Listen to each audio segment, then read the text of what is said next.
The wooden floors of the train car hummed a quiet rhythm, carrying boys who had only ever known the corners of their own hometowns into the vast, uncertain shadows of the American South.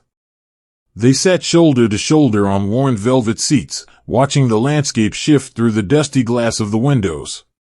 The familiar sights of northern brick and midwestern wheat slowly melted away, replaced by endless stretches of dark green pines and the rich, rust-colored earth of Georgia. Most of them were just boys. 19, 20 years old. They carried canvas duffel bags stuffed with a few changes of clothes, a shaving kit they barely needed, and perhaps a small, folded photograph of a sweetheart, a mother, or a younger brother left behind. The train rocked gently, a cradle moving them toward a destiny they could not yet understand. Some slept, their heads resting against the glass.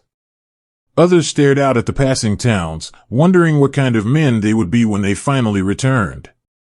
When the train hissed to a halt, the doors opened into a wall of thick, humid air. It smelled of wet earth, pine needles, and the faint, metallic scent of the railway. They stepped down onto the dirt, their leather boots crunching against the gravel.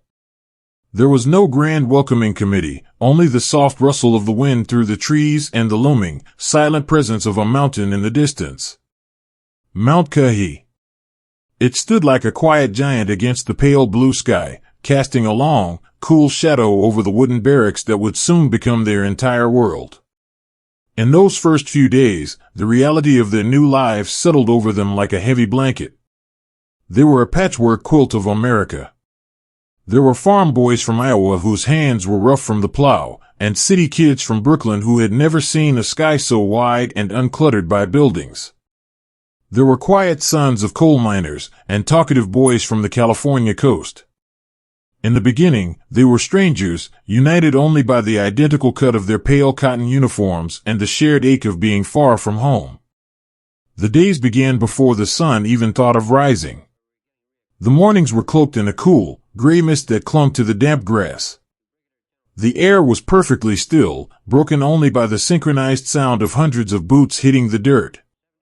It was a gentle, rhythmic thumping, like a collective heartbeat waking up the forest. They ran. They ran until their lungs burned and their legs felt like lead. They ran toward the mountain. Kahi. The word itself was a Native American term that meant stands alone. And in those early, exhausting mornings, every boy felt like he was standing alone, battling his own private weakness, wondering if he had the strength to keep putting one foot in front of the other. But as the days turned into weeks, a quiet magic began to happen in the dust and the sweat. The isolation began to melt away. When a boy stumbled on the steep, rocky path, a hand would reach out from the runner beside him, gripping his arm and pulling him upright. No words were needed. Just a firm tug, a steadying presence, and the unspoken promise that they would finish the climb together. The mountain, which had once seemed like a cruel adversary, slowly became a shared companion. It was the anvil upon which their young spirits were being quietly forged. When the sun dipped below the horizon, painting the Georgia sky in soft shades of bruised purple and deep orange, the camp would finally exhale. The evenings were a time of quiet restoration. Inside the long, wooden barracks, the air was warm and thick with the scent of boot polish, canvas, and worn wool. Bare bulbs hung from the rafters, casting warm, golden pools of light over the rows of iron cots. This was the time for letters. A boy would sit on the edge of his mattress, using a footlocker as a desk, carefully dipping a fountain pen into a bottle of ink. He would stare at the blank cream-colored paper, trying to find the words to bridge the impossible distance between this strange new world and the warm kitchen table back home. He wouldn't write about the aching muscles or the fear of washing out. He would write about the weather. He would write about a funny joke the boy from Chicago had told that morning. He would tell his mother that the food was fine, even if it wasn't, just to bring peace to her heart. The scratch of the pen against the paper was a soothing, rhythmic sound in the quiet barracks. Next to him, another boy might be carefully polishing his boots, the soft swish of the cloth rhythmic and hypnotic. Someone in the corner might be quietly picking a melody on an acoustic guitar, a gentle, lonesome tune that drifted through the screen doors and out into the southern night. These small, private moments were the glue binding them together. They learned the names of each other's sisters, the towns they came from, the dreams they held for a life after the war. They shared care packages, a crushed tin of cookies from an aunt, a handful of hard candies, passing them down the row of cots like sacred offerings. In the gentle glow of the barracks, the strangers dissolved, and a family began to take root. Beneath the camaraderie, however, a quiet, persistent fear hummed in the chest of every young man. It was not the fear of combat. That concept was still too distant, too abstract to truly grasp.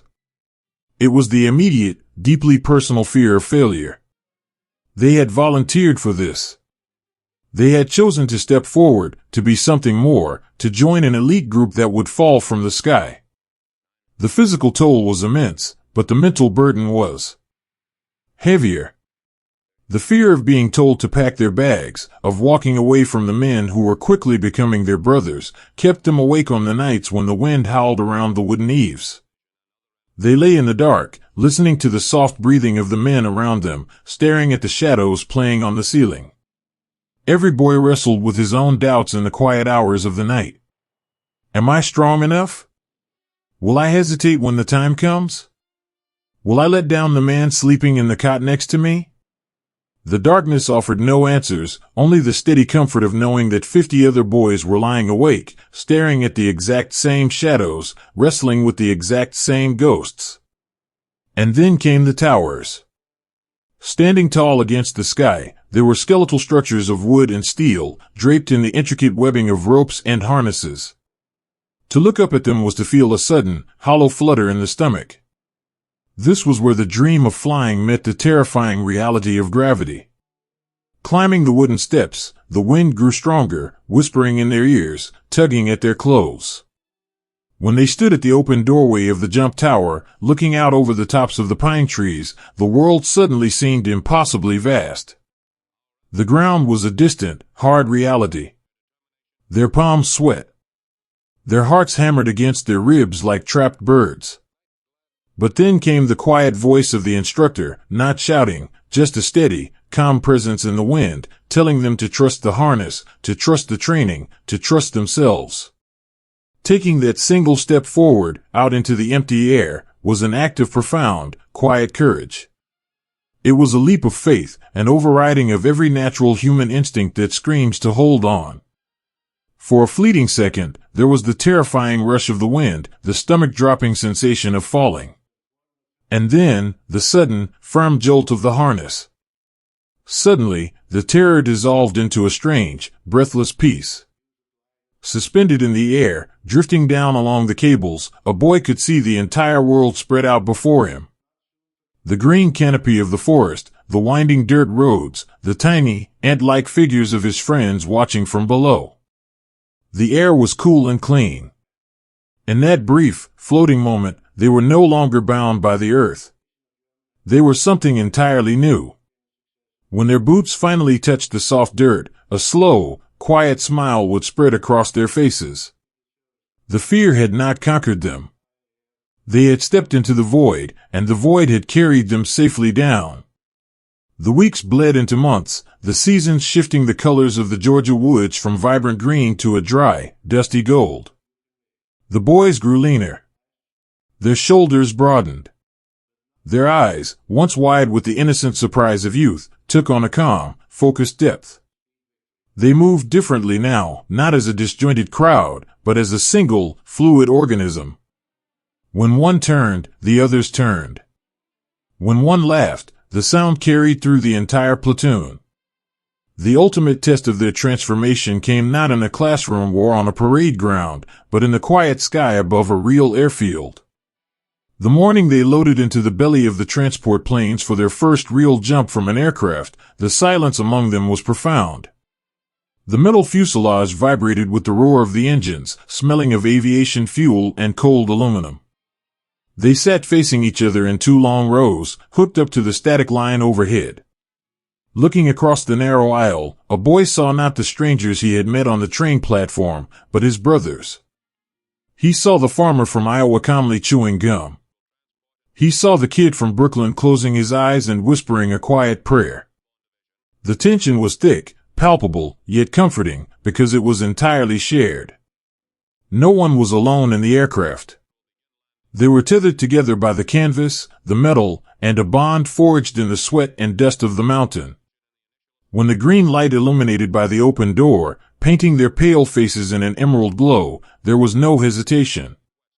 The wind rushed into the cabin, a roaring, invisible river. They stood up, an unbroken chain of human resolve. The first man stepped out into the slipstream, vanishing instantly into the sky. Then the next, and the next. Stepping through that door was like stepping through a portal into a silent, solitary world. The roar of the engines faded into a gentle, rushing whisper as the silk canopy snapped open above them, blossoming like a brilliant white cloud against the blue. Suddenly, there was perfect, breathless stillness. Hanging in the harness, a boy could look out and see dozens of other white canopies drifting gently toward the earth. They looked like dandelion seeds caught in a summer breeze. It was a moment of profound, quiet beauty. The sheer vulnerability of floating in the open sky, held up only by threads of silk and a gentle wind, filled them with a deep, reverent awe. When they landed, rolling into the soft earth and gathering the billowing silk in their arms, they looked at each other with a new, quiet understanding. They had done it. They had looked the impossible in the eye and stepped off the edge of the world. That night, back in the barracks under the shadow of Mount Kahi, the camp was quieter than usual. The exhaustion was different now. It was not the desperate, agonizing fatigue of their first days. It was a deep, satisfying weariness, the kind that settles into the bones and brings a profound, dreamless peace.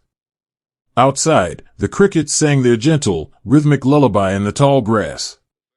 A soft breeze drifted through the open windows, carrying the scent of pine and cooling the warm wood of the sleeping quarters.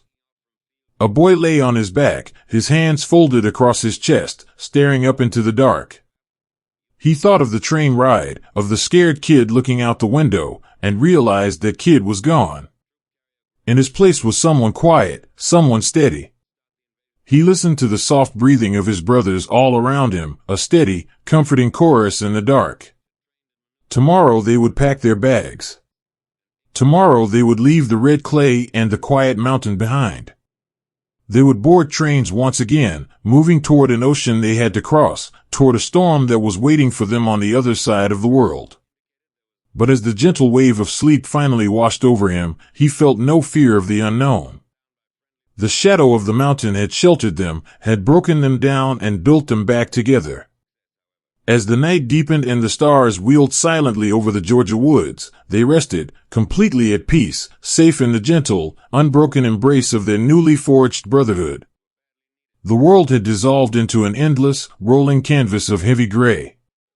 The great steel hull pushed through the dark water, rising and falling in a slow, hypnotic rhythm that rocked the thousands of souls sleeping deep within her belly. They had left the sun-baked dirt and the quiet pines of the American South far behind, trading the solid earth for the vast, unpredictable expanse of the Atlantic Ocean. For many of these young men, the ocean was a myth they had only read about in schoolbooks or seen in the flickering light of a movie theater. Now, it was their entire universe, a sweeping expanse of silver and slate that stretched out to swallow the horizon. Down in the cavernous holds of the transport ships, the air was thick and warm. It smelled of canvas, damp wool, and the faint, sweet scent of diesel fuel.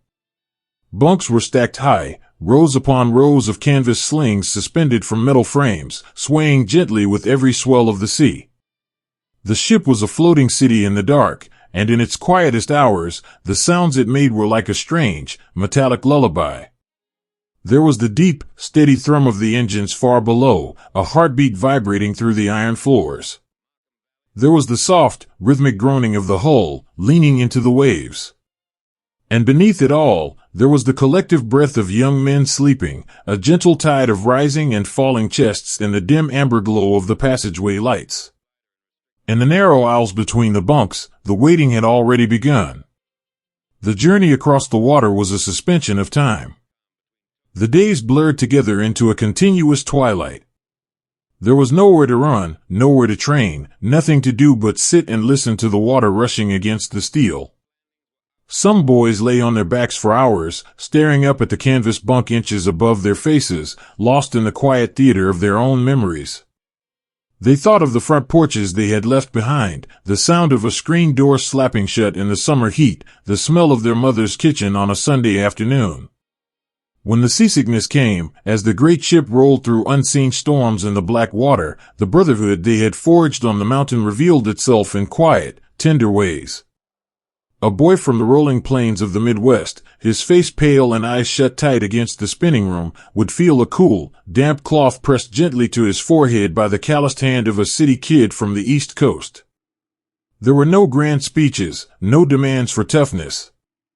Just a whispered word in the dark, a shared canteen of stale water, and the silent reassurance that they were all adrift in the exact same boat. They were learning that courage wasn't just about leaping from an airplane. Sometimes, it was simply enduring the miserable, endless sway of the dark, and helping the man next to you do the same. When the heavy steel doors finally opened to the outside world, the endless gray ocean gave way to a different kind of gray. The air grew suddenly cold and crisp, carrying the distinct, earthy scent of rain-soaked soil and ancient stone. They had arrived in England. As they carried their heavy canvas bags down the gangplanks, their boots touching solid ground for the first time in weeks, they stepped into a landscape that felt like a watercolor painting left out in the rain. The English countryside was a tapestry of deep, vibrant greens, woven together by low stone walls and winding, muddy lanes. But the sky above them was a perpetual blanket of soft, silver clouds. It seemed to constantly weep a gentle, misting rain that coated their helmets in tiny pearls of water and turned the earth into a thick, clinging mud. They were moved into sprawling camps of canvas tents pitched under the dripping branches of old oak trees, or into rows of curved tin huts that drummed softly when the rain fell hard in the night. The dampness seeped into everything. It lived in their wool blankets, in the leather of their boots, and in the wood of their rifle stocks. Yet, they adapted. They learned to find warmth wherever they could. They huddled around small, smoking stoves in the center of their tents, holding their tin cups of bitter coffee with both hands, letting the heat seep into their freezing fingertips. The towns near their camps were quiet and old, a stark contrast to the bright, hurried cities they had known back home. The streets were paved with uneven cobblestones that glistened beautifully in the damp twilight. The houses had thatched roofs that looked like thick, sleepy brows over glowing window panes. Here, the boys encountered a different kind of resilience. They met people who had been living under the shadow of the storm for years, people who had watched the skies with weary eyes and learned to carry on through the darkest of nights. In these small villages, the young men found fleeting moments of profound, unexpected grace.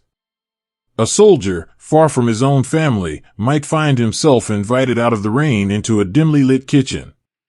There, an older woman with tired eyes but a warm smile would pour him a cup of hot tea from a chipped porcelain pot. She wouldn't ask him about the war, or where he was going. She would ask him if he had a sweetheart waiting for him, or if he missed his mother's cooking. In the quiet clinking of a silver spoon against a teacup, the distance between the muddy camps and the warmth of home seemed to briefly vanish. They were just boys again, sitting in a kitchen, safe from the rain. But always, the waiting loomed over them. It was a physical weight, pressing down on their shoulders heavier than their loaded packs. They knew why they were here. They knew that across the narrow, choppy channel of water lay a continent draped in darkness, waiting for them to bring the light. But the days dragged on, slow and sticky. To combat the restless anxiety that hummed in their chests, they turned to the soothing repetition of their routines. They became craftsmen of their own survival. For hours, they would sit on the edge of their cots, meticulously checking and rechecking their gear. There was a hypnotic, calming rhythm to the work. The soft snick of a metal clasp. The careful, measured folding of the pristine white silk of a parachute, smoothing out every wrinkle, packing the canopy into its canvas bag with the reverence of a priest handling sacred linen. They sharpened their knives until the steel gleamed, the steady, rhythmic scrape against the whetstone echoing softly through the tin huts. They oiled the wood of their rifles until it felt like an extension of their own arms. In the quiet focus of these small, precise tasks, their minds found a temporary refuge from the terrifying vastness of what lay ahead. As the weeks turned into months, and the spring air began to warm the damp English soil, the realization that the time was drawing near settled over the camps. The casual laughter grew a little quieter. The glances between friends lingered a little longer. It was in these twilight hours of the long wait that the boys turned their hearts homeward one last time. Sitting on an overturned wooden crate, or leaning against the rough bark of a damp tree, a soldier would pull a sheet of thin, crinkling paper from his pocket. The camp around him would fade away. He wasn't in a muddy field under a gray sky anymore. He was sitting at the dining room table, or on the edge of his childhood bed. The letters they wrote were masterpieces of quiet bravery. They didn't write about the fear that gnawed at their stomachs in the middle of the night. They didn't write about the daunting, heavily guarded coastlines they had seen on the sand table maps. Instead, they wrote about the beauty of the English countryside. They wrote about the funny stray dog that had wandered into the camp and adopted their platoon. They promised their mothers that they were wearing their warm socks, just as they had been told. A young man would pause, the tip of his pen hovering over the paper, searching for the perfect words to say to a girl he had kissed only twice before the train carried him away. He wanted to tell her that he loved her, that the thought of her face was the only thing keeping the damp cold out of his bones. But he also wanted to protect her from the uncertainty of his own tomorrow. So, he would simply write that he missed her, that he hoped the weather back home was beautiful, and that he would see her soon. He would fold the paper carefully, sealing inside it a piece of his own heart, trusting it to cross the great gray ocean and deliver a whisper of comfort to the people who loved him. As the days dwindled down, the skies over England seemed to grow heavier, pregnant with an anticipation that made the very air feel thick. The airfields, once quiet stretches of flat green grass, were now lined with hundreds of dark, silent airplanes, their wings stretching out in the mist like sleeping dragons. In the final nights, before the order was given, the camps fell into a deep, reflective hush. The boys lay in their cots, listening to the soft, continuous drumming of the rain against the roof. They were no longer the green, wide-eyed recruits who had arrived on the train so many months ago. They were quiet, focused, and bound to one another by invisible threads of shared endurance. They did not know exactly when the storm would break, or what it would feel like when the sky finally tore open. But as they closed their eyes and let the sound of the rain carry them into sleep, they found peace in the simple, profound truth that they would not face the coming dark alone. They would step into the wind together, carrying the hopes of the quiet kitchens and the peaceful porches they had left behind, ready to become the lightning in the long, gray night. The sky was not empty, it was a vast, breathing ocean of shadows waiting to catch the falling stars. The evening air in England was cool, carrying the familiar scent of damp grass and the heavy, sweet perfume of engine oil. On airfields scattered across the quiet countryside, the agonizing wait was finally over. The boys stood in small, huddled circles beneath the wings of their transport planes. Their faces were darkened with burnt cork and soot, transforming them from the bright-eyed youths who had stepped off the trains in Georgia into quiet, painted phantoms of the night. They moved slowly, burdened by a weight that was both physical and invisible. They helped each other shoulder canvas packs stuffed with extra socks, spare bandages, a tin of stale chocolate, and folded letters tucked safely against their beating hearts. The heavy metal buckles of their parachute harnesses clicked together with a soft, metallic finality. There were no grand speeches here on the darkened tarmac. There was no cheering. Just a firm hand resting on a trembling shoulder, a shared cigarette glowing amber in the deep blue dusk, and the gentle, unspoken promise to look for one another when the morning finally came. One by one, they climbed the short metal ladders, disappearing into the bellies of the great airplanes. Inside, it was a long, narrow cavern of ribbed aluminum and dim, amber light. As the engines coughed to life, building into a steady, vibrating roar, the metal floor beneath their boots began to tremble. It was a cradle rocking them into the vast unknown. They sat knee to knee in the narrow aisle, tethered together by the long canvas static line running overhead. Some of the boys closed their eyes, leaning their heavy helmets back against the vibrating hull, letting the rhythmic thrum of the engines numb their racing thoughts. Others looked across the narrow aisle at the soot-stained faces of their friends, finding profound comfort in the simple fact that they were not alone.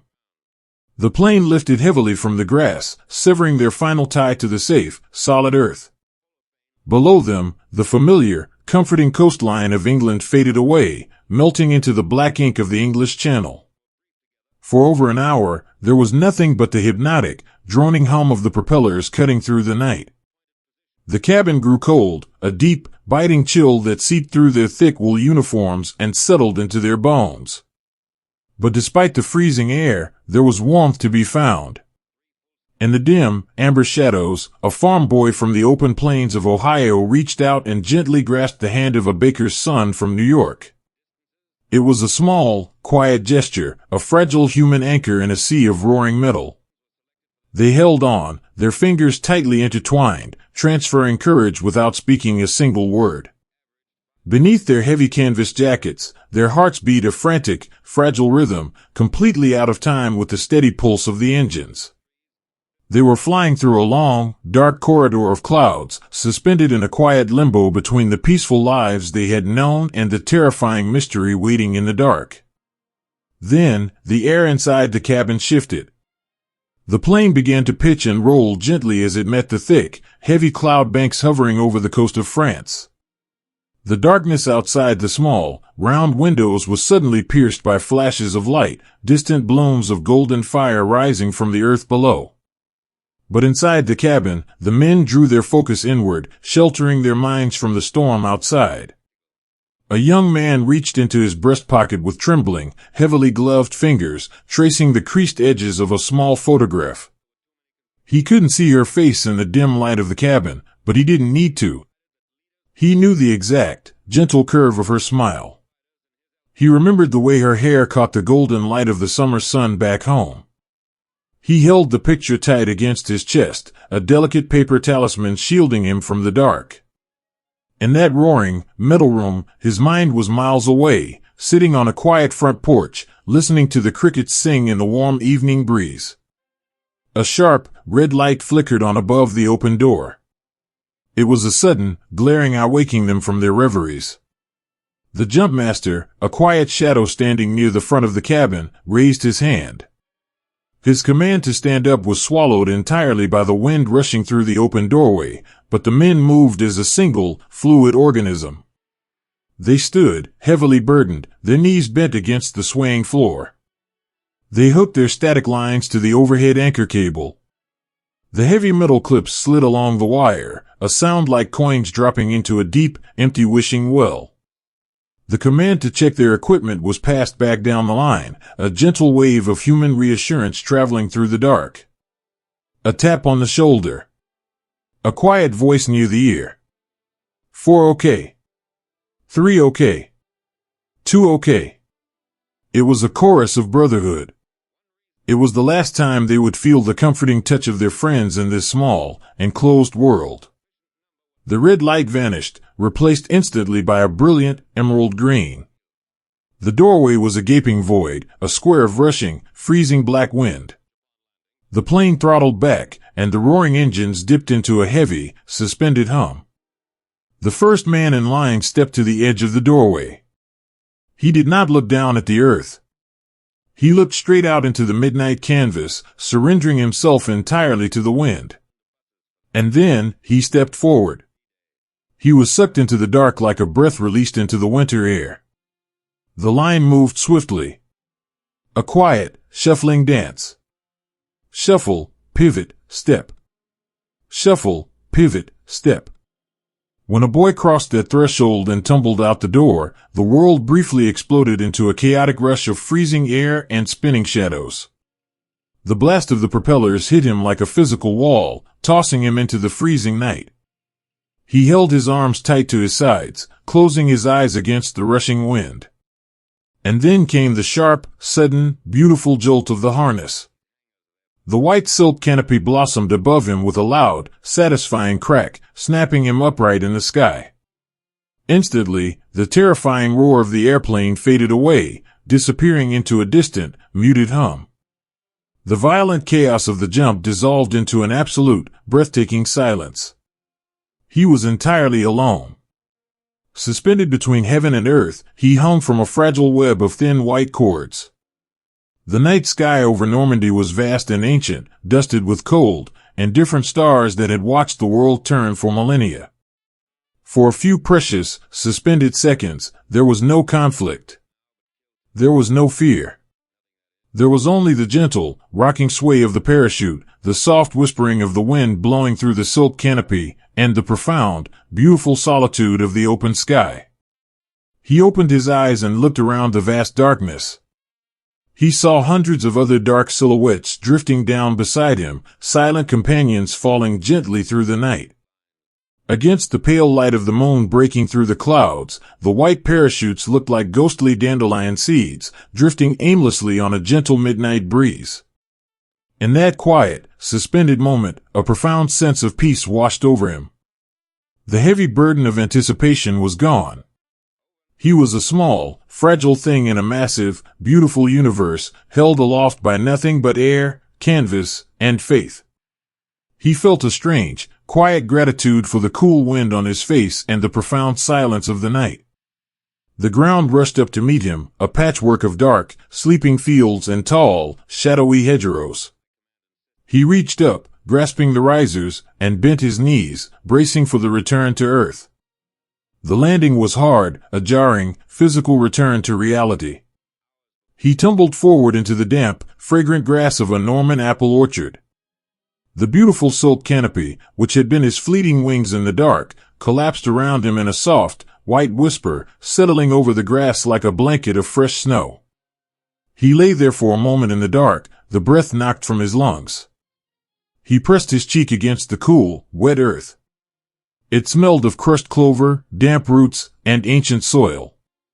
It smelled like the earth back home, yet entirely different. He was no longer flying. He was a boy from the other side of the world, alone in the dark of a foreign land, hidden beneath the shadows of the apple trees. Slowly, carefully, he unbuckled the heavy harness, letting the metal clasps fall softly into the grass. He reached into the deep pocket of his canvas jacket. His trembling fingers searched the fabric until they found the small, metal clicker shaped like a toy brass cricket. He held it in his palm, feeling its cold, smooth surface. It was such a small, fragile thing to rely on in such a vast, dark world. He pressed the metal down once. Click-clack. The sound was impossibly small, a tiny metallic heartbeat against the vast, dark countryside. He held his breath, pressing himself flat against the damp earth, listening to the rustling leaves of the apple trees. He waited in the dark, hoping for an answer, hoping for a friend. The midnight canvas had delivered them safely from the sky, but the long, quiet morning was still a lifetime away. The earth of Normandy was cool and damp, a quiet cradle for boys who had just fallen from the stars. In the breathless silence that followed the rustle of collapsing silk, the night felt impossibly vast and profoundly lonely. A young man lay flat against the wet clover, his chest heaving as he tried to quiet his own ragged breathing. For the first time in his life, he was utterly, completely alone. Back home, there had always been the murmur of voices from the kitchen, the hum of a radio down the hall, or the steady, comforting rumble of a streetcar passing by his open window. Even in the sprawling camps of Georgia and the crowded tin huts of England, he had been surrounded by a chorus of brotherhood, an unbroken wall of shoulder and breath. Now, in the deep, velvet dark of a foreign field, there was only the wind whispering through the leaves and the frantic beating of his own heart. He slowly pushed himself up, his hands pressing into soil that had been tilled by generations of strangers. The darkness around him was absolute, a thick curtain woven from shadows and mist. As his eyes slowly adjusted, the shapes of the landscape began to emerge, vast and intimidating. Rising all around him were the ancient hedgerows of France. They were not simple bushes, but towering walls of earth, tangled roots, and dense hawthorn, standing like sleeping giants guarding the boundaries of the fields. They turned the countryside into a dark, bewildering maze, swallowing the moonlight and hiding whatever lay on the other side. He unbuckled his heavy canvas harness, the metal clasps slipping free with quiet, muffled clinks. He gathered his parachute, the bright white silk catching the faint starlight, and buried it beneath a pile of damp leaves at the base of a thick oak tree. It felt like burying a piece of his own childhood. When he stood back up, wiping the wet earth from his hands, he reached into the pocket of his jacket. His cold fingers closed around a tiny piece of brass. The toy cricket. It was such a small, fragile thing, modeled after a child's plaything, yet in this terrifying expanse of shadow, it held the weight of the entire world. He held it tightly in his palm, taking a slow, trembling breath. He pressed his thumb down on the metal. Click-clack. The sound was sharp, yet impossibly tiny against the vastness of the dark. He froze, pressing his back against the rough bark of the oak tree, straining his ears until they ached. He listened past the rustling of the wind. He listened past the distant, muted thumps that rolled across the horizon like summer thunder. He waited in the deep, agonizing quiet. Nothing. A heavy stone of despair began to settle in his stomach. What if the wind had carried him too far? What if he was the only one in this endless puzzle of earth and root? He closed his eyes and thought of his mother's porch, the way the floorboards creaked under his feet, the warm yellow light spilling through the screen door. He clung to that memory, wrapping it around himself like a blanket against the Normandy chill. He moved his thumb and tried again, pressing harder this time. Click-clack. He held his breath. The silence stretched out, fragile as glass. And then, from somewhere just beyond the thick tangle of the nearest hedgerow, came a sound so beautiful it made his eyes burn with sudden tears. Click-clack. Click-clack. 2 answers. It was the rhythm of salvation. He exhaled a long, shuddering breath, a ghost of vapor in the cool air. He moved slowly, stepping carefully over the tangled roots, following the invisible thread of sound. He parted the wet leaves of the hedgerow, peering into the gloom. A shadow shifted against the trunk of a gnarly apple tree. Flash, he whispered, his voice trembling just a little, barely louder than the rustling leaves. From the darkness, a soft, incredibly weary voice whispered back, thunder. The young man stepped forward, and the shadow moved to meet him. They didn't salute. They didn't speak. They simply fell into each other, 2 boys clinging to one another in the dark. The other soldier was a kid from a small farm in the Midwest, someone he had only known in passing back at the barracks. But here, in the cold and the dark, under the indifferent gaze of the stars, he was family. He was a brother. They clutched each other's shoulders, their soot-stained faces pressing into rough canvas collars, overwhelmed by a flood of pure, profound relief. In that quiet embrace, the terrifying vastness of the world shrank down to something they could manage, something they could survive, simply because there were 2 of them. They sat together in the damp grass, hidden beneath the canopy of the apple tree.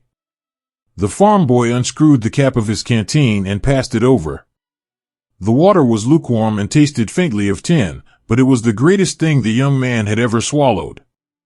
They sat shoulder to shoulder, pooling their quiet courage. They didn't talk about the grand design of the conflict or the miles of ocean behind them.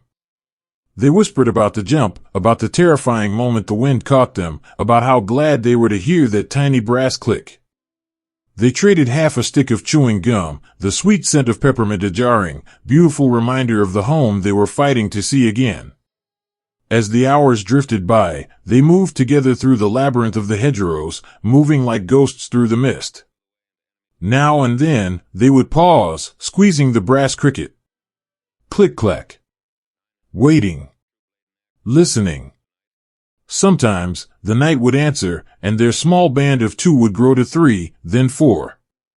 They gathered the lost boys from the dark, knitting their broken family back together one whispered password at a time. Each reunion was a quiet miracle, a heavy sigh of relief breathed into the damp air. But the night was not only filled with reunions. The quiet shadows of the Norman countryside also held the heavy, undeniable truth of what they had been sent to do, and the price it would extract. They were creeping along a low stone wall when the farm boy at the front of the line suddenly stopped, raising a hand. The men behind him froze, melting into the shadows of the hawthorn bushes. There, draped gently over the branches of an old willow tree, was a canopy of white silk, swaying softly in the breeze.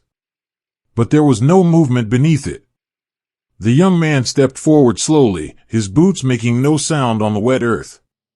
He approached the tangled parachute with a strange, heavy dread settling over his heart. He parted the silk, pushing it aside like a curtain. It was the boy who had slept in the cot across from him back in England. The one who was always humming a quiet tune while he polished his boots. He looked peaceful, lying back against the roots of the willow tree, his eyes closed as if he were just resting after a long, exhausting climb. But the stillness was absolute. There was no sudden music to mark the moment. There was no dramatic cry. There was only the quiet, crushing weight of reality settling over the small group of boys standing in the dark. The young man knelt beside his fallen friend. He didn't know what to say. The words he had learned in church felt entirely inadequate beneath the vast, dark sky. He reached out with a trembling hand and gently rested it on his friend's chest, a silent, final goodbye. Carefully, with the utmost reverence, he unbuttoned the top pocket of the fallen boy's canvas jacket. Inside, wrapped in a small piece of oilcloth to keep it dry, was a folded letter. The ink was a soft blue, the handwriting careful and slanted. It was addressed to a house in a quiet neighborhood in Pennsylvania. The young man tucked the letter safely into his own pocket, placing it right over his heart. He would carry it for him. He would make sure it found its way home. He reached out and gently removed the small metal dog tags from around his friend's neck. They chimed softly against each other, a delicate, sorrowful music. He closed his fingers tightly around the cold metal, bowing his head. Behind him, the farm boy placed a heavy, comforting hand on his shoulder and gave it a gentle squeeze. They stayed like that for a long moment, a quiet circle of mourning in the misty grass, honoring a life that had ended before it had truly begun. They were no longer just boys playing a dangerous game. The illusion of immortality, woven into the invincibility of youth, had quietly evaporated into the Normandy mist. They stood up, the silence between them heavier now, filled with a profound and sacred sorrow. They could not linger. They could not build a monument. The only way to honor the friend they were leaving behind was to keep moving forward, to carry his memory into the dawn. Slowly, imperceptibly at first, the absolute blackness of the sky began to soften. The edges of the world began to blur, shifting from charcoal to a deep, bruised purple, and then to a soft, melancholy gray. The silhouettes of the hedgerows and the twisted apple trees grew distinct against the lightening sky. The mist that had hidden them all night began to lift, curling like pale smoke over the dew-soaked grass. From somewhere high in the branches of an elm tree, a bird began to sing. It was a sweet, clear melody, entirely indifferent to the sorrow of the boys walking below. The light of the morning revealed them to one another. Their faces were pale beneath the streaks of burnt cork, their eyes hollow and shadowed with exhaustion. But there was something new in their gaze as well. The wide-eyed innocence of the training camps had been left in the dark. They had been scattered across the world, dropped into the terrifying unknown, and they had found their way back to one another. They had learned the bitter taste of sudden loss, and they had felt the profound, overwhelming love of finding a brother in the shadows. The young man reached into his pocket one last time, his fingers brushing against the folded letter and the cold metal of the dog tags. He felt the brass toy cricket, silent now, its work complete. He took a deep breath of the morning air. It smelled of wet earth, blooming hawthorn, and the vast, uncertain promise of a new day. He looked at the boys standing beside him, adjusting the straps of their heavy packs, their faces turned toward the rising sun. They did not speak, but the quiet resolve hummed between them like a current. Together, they stepped out from the shadows of the ancient hedgerows, carrying the heavy, quiet echoes of the night, and walked out to meet the morning light. To fall from a sunlit sky is to feel, just for a moment, like a bird returning to a long-forgotten garden. The roaring transport planes had carried them up into a brilliant, cloudless afternoon, a stark and beautiful contrast to the terrifying midnight void they had known before. Sitting shoulder to shoulder in the vibrating metal cabins, the young men looked at one another in the bright, revealing light of day. There was no burnt cork hiding their expressions this time, no heavy shadows masking the quiet apprehension in their eyes. They could see the dust dancing in the shafts of sunlight that pierced the small windows. They could see the nervous, gentle smiles of the boys across the narrow aisle. When the doors opened, they did not step out into a blinding, chaotic darkness. They stepped into a sweeping, golden breeze. As they fell from the sky, their parachutes blossoming like massive, brilliant white and green flowers against the pale blue heavens, a profound silence washed over them. Hanging in their harnesses, drifting gently on the mild September wind, they looked down at a landscape that seemed entirely too peaceful to hold a war. Below them lay the flat, emerald fields of Holland.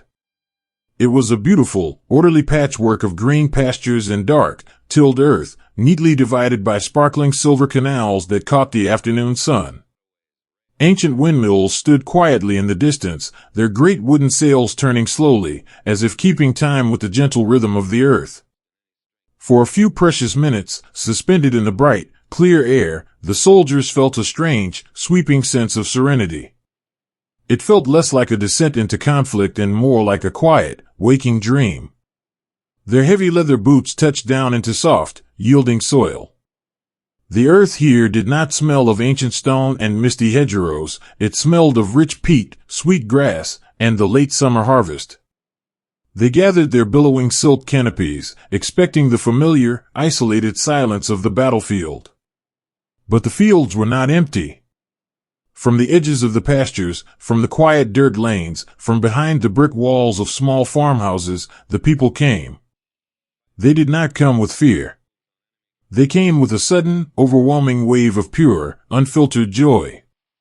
Men in worn woolen caps and suspenders ran out into the fields, tears streaming down their withered faces, their arms raised to the sky. Women in faded cotton dresses wept openly, reaching out to touch the rough canvas sleeves of the young men who had just fallen into their backyards. Children with wide, disbelieving eyes rushed forward, their small hands clutching whatever treasures they could find to offer these strangers from the clouds.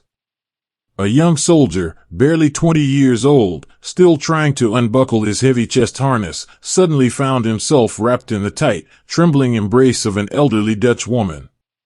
She smelled of wood smoke and baking bread, a scent so fiercely reminiscent of his own grandmother that his eyes filled with sudden, unexpected tears.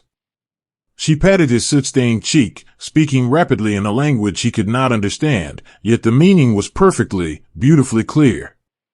She was offering him the deepest gratitude of a heart that had been captive in the dark for far too long. Everywhere in the sunlit fields, quiet miracles of human connection were taking place. Secret ribbons of bright, defiant orange, hidden away for years, were suddenly pulled from pockets and tied onto the lapels of the soldiers' jackets. A little girl, no older than 7, shyly approached the tall, quiet boy from a lumber town in the Pacific Northwest. She held up her hands, offering him a single, slightly bruised apple. He knelt down in the soft dirt, his heavy gear clinking softly, and took the apple with a gentle smile, thanking her in a hushed whisper. When he bit into it, the crisp, sweet juice was the most vibrant, wondrous thing he had tasted in months. For a few golden hours, the war simply ceased to exist. They were not soldiers carrying the heavy burden of a continent's freedom. They were sons and brothers, welcomed home by a family they never knew they had. They walked through the village streets surrounded by cheering crowds, laughing, sharing pieces of stale chocolate from their rations, and basking in the warm, golden light of a daylight mirage. But a mirage, no matter how beautiful, cannot last forever. As the late afternoon sun began to dip toward the flat horizon, casting long, melancholy shadows across the brick streets, the quiet, inevitable orders were passed down the line. It was time to move out. The joy of the villagers began to fade into a quiet, anxious sorrow as they watched their newfound saviors form up into long, heavily burdened lines. The boys gave final, gentle waves to the crowds, adjusting the heavy straps on their shoulders, and stepped out onto the paved highway that cut straight through the countryside. The road stretched ahead of them like a dark, narrow ribbon, slicing endlessly through the flat, exposed terrain. Almost immediately, the atmosphere began to shift. The brilliant blue sky, which had welcomed them so warmly just hours before, began to thicken with heavy, slate-gray clouds. The wind off the distant sea grew sharp and cold, carrying the unmistakable, metallic scent of autumn rain. When the first drops began to fall, they did not come in a sudden, dramatic storm. They wept from the sky in a steady, sorrowful mist that clung to the soldiers' eyelashes and settled heavily into the wool of their uniforms. The bright, joyous colors of the afternoon, the defiant orange ribbons, the emerald grass, the golden sunlight, were slowly washed away, replaced by an endless, suffocating ocean of gray. The struggle that lay ahead of them was not the furious, chaotic clash they had anticipated. It was a slow, bitter, agonizing grind along a road that seemed to have no end. The flat terrain offered absolutely no place to hide. The fields on either side of the raised highway, which had looked so picturesque from the air, were revealed to be deeply flooded, transforming into treacherous, clinging bogs. As they marched, the mud became a living adversary. It was a thick, gray paste that sucked at their boots with every step, making each lifting of the foot an exhausting, deliberate effort. The joyous energy of the morning evaporated, replaced by a profound, hollow ache in their thighs and a cold that seeped slowly into their bones. The rhythmic, squelching sound of wet leather boots marching through the sludge became the only music in the quiet, miserable world. Yet, it is in these moments of profound discomfort, when the glamour of the jump has faded into the bitter reality of the march, that the quiet, everyday heroism of the airborne soldier truly revealed itself. It was not found in grand gestures, but in small, private acts of deep devotion. It was the young man from Kansas, shivering uncontrollably beneath his soaked uniform, feeling a heavy, dry canvas shelter half being draped over his shoulders by the boy marching behind him. It was the quiet passing of a half-smoked, precious cigarette under the brim of a dripping helmet, shielding the tiny, glowing ember from the rain with cupped hands. It was the company medic, exhausted and carrying a pack nearly as heavy as himself, moving gently down the line of marching men. He didn't speak loudly. He simply touched a shoulder here, checked a blistered heel there, offering a soft word of encouragement that held more warmth than a roaring fire. They leaned on each other in the failing light, an unbroken chain of human resilience dragging itself through the mud. When the night finally fell, it was absolute and unforgiving. They were ordered to halt and dig in along the sloping, muddy ditches beside the endless road. The earth, which had welcomed them so softly that morning, was now a cold, wet trench. They sat in the dark, their knees pulled tightly to their chests, listening to the relentless drumming of the rain against their steel helmets. A boy sat alone in his shallow hole, wrapping his freezing fingers around the smooth wood of his rifle just to have something solid to hold onto. He closed his eyes and tried to pull his mind away from the damp and the cold. He thought of the letter he would write to his mother, if his paper wasn't soaked through and his hands weren't numb. What could he tell her of this day? How could he explain the impossible distance between the beautiful, sunlit drop and this miserable, shivering dark? He would tell her, he decided silently in his mind, about the apple. He wouldn't write about the mud, or the freezing rain, or the agonizing miles left to walk. He would tell her about the little girl with the wide eyes and the bright orange ribbon. He would tell her about the taste of the sweet juice and the warmth of the old woman's trembling hands upon his face. He pulled his damp collar up around his neck, sinking a little lower into the muddy earth. The road ahead was long, and the nights to come would be filled with a bitter, freezing struggle they could barely yet comprehend. But as he let the steady, rhythmic sound of the rain lull his exhausted body toward a troubled sleep, he held tightly to the memory of the daylight mirage. In the center of the dark, cold mud, the warmth of that single, beautiful afternoon glowed quietly in his chest, a small, stubborn ember of hope carrying him through to the morning. The sky did not simply rain, it wept, a slow and endless mourning over the flat, drowned fields of the Netherlands. Autumn had arrived not with the crisp, golden beauty of the forests back home, but with a heavy, suffocating blanket of gray. The vibrant greens of the Dutch pastures, which had welcomed them so warmly from the bright sky just weeks before, had dissolved into a vast, melancholy sea of mud. They were caught in a quiet, agonizing stalemate between winding, ancient rivers, holding a line in a landscape that seemed determined to swallow them whole. The earth here was low and saturated. When the young men dug their spades into the soil to create a safe haven, the dark water would simply seep up from the bottom, rising to meet the rain that fell endlessly from above. Their world shrank to the dimensions of a narrow, waterlogged trench. The grand, sweeping horizon of the world was replaced by walls of wet clay and tangled, dripping roots. The sound of the rain became the quiet, constant soundtrack of their existence. It was a gentle, rhythmic drumming against the cold steel of their helmets. It was a soft, steady hissing as it fell into the flooded pastures beyond their earthen walls. Sometimes, in the deepest hours of the night, the sound was almost hypnotic, a relentless lullaby that lulled their exhausted minds into a shallow, shivering sleep. But there was no true rest to be found in the weeping skies. The dampness was an invisible thief, quietly stealing the warmth from their bodies. It lived in the heavy wool of their olive-drab uniforms, rendering their clothes heavy and stiff. It settled into the leather of their boots, turning them into cold, leaden weights. There was no fire to be built, no dry room to retreat to when the chill seeped deep into their bones. They were entirely at the mercy of the elements, huddled together in the dark, learning the profound and painful art of simply enduring. In these shallow, muddy graves, the illusion of military glory quietly washed away, leaving only the fragile, beautiful core of human connection. To survive the miserable autumn, they clung to one another. A boy who had grown up beneath the wide, dry skies of the American Southwest, who had only ever known the baking heat of the desert sun, found himself sitting waist-deep in freezing water. His teeth chattered in a quiet, uncontrollable rhythm. He wrapped his arms around his knees, pulling himself as small as possible, trying to preserve whatever tiny ember of heat remained in his chest. Beside him, in the gloom, a boy from the crowded streets of Chicago saw the violent shivering. No orders were given. No words were spoken. The city boy simply reached out and pulled his freezing friend closer, pressing their shoulders and hips firmly together. He unhooked his own heavy, rubberized poncho and draped it over both of their heads, creating a tiny, fragile tent against the falling rain.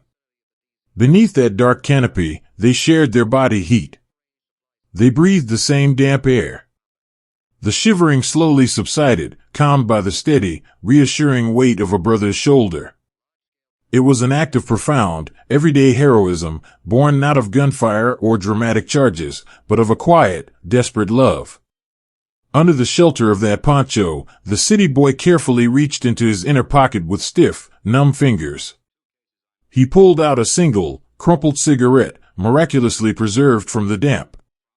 He struck a match, cupping his hands tightly around the tiny flare.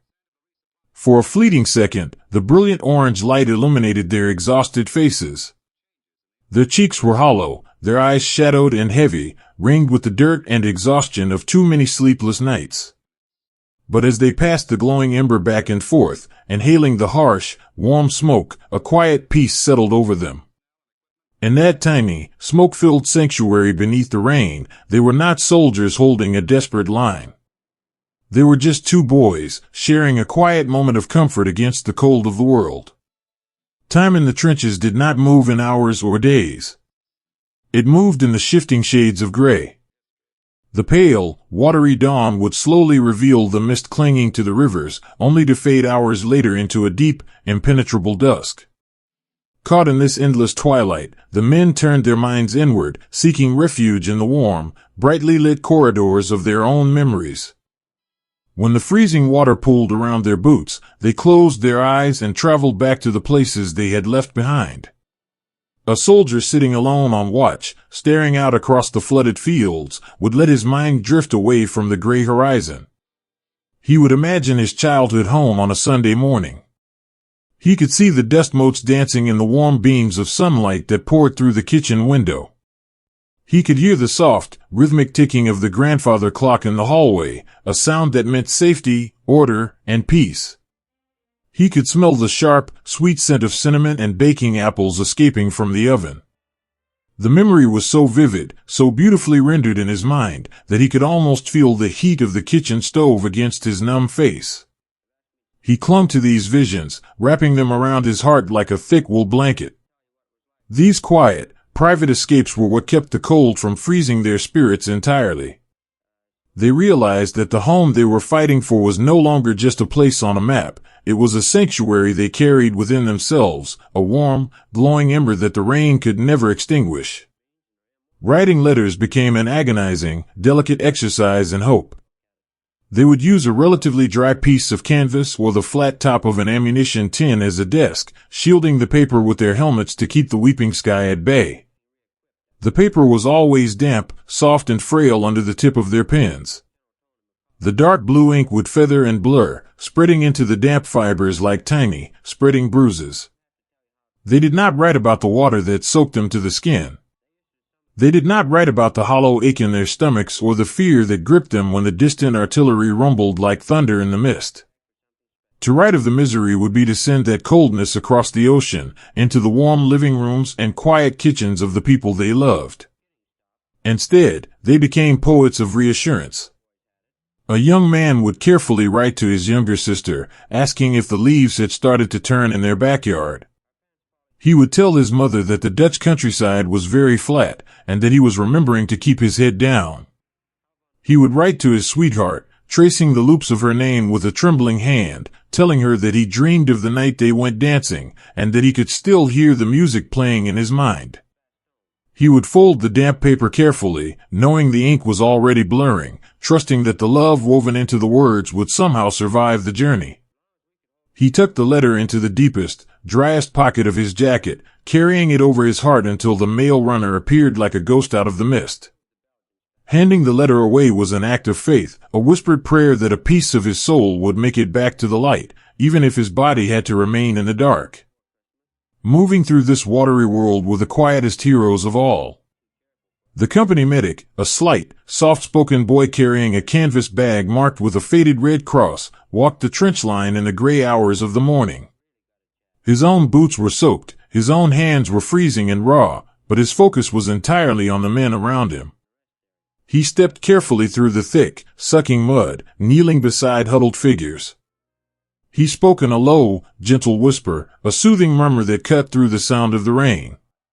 "Let me see your feet, buddy," he would say softly.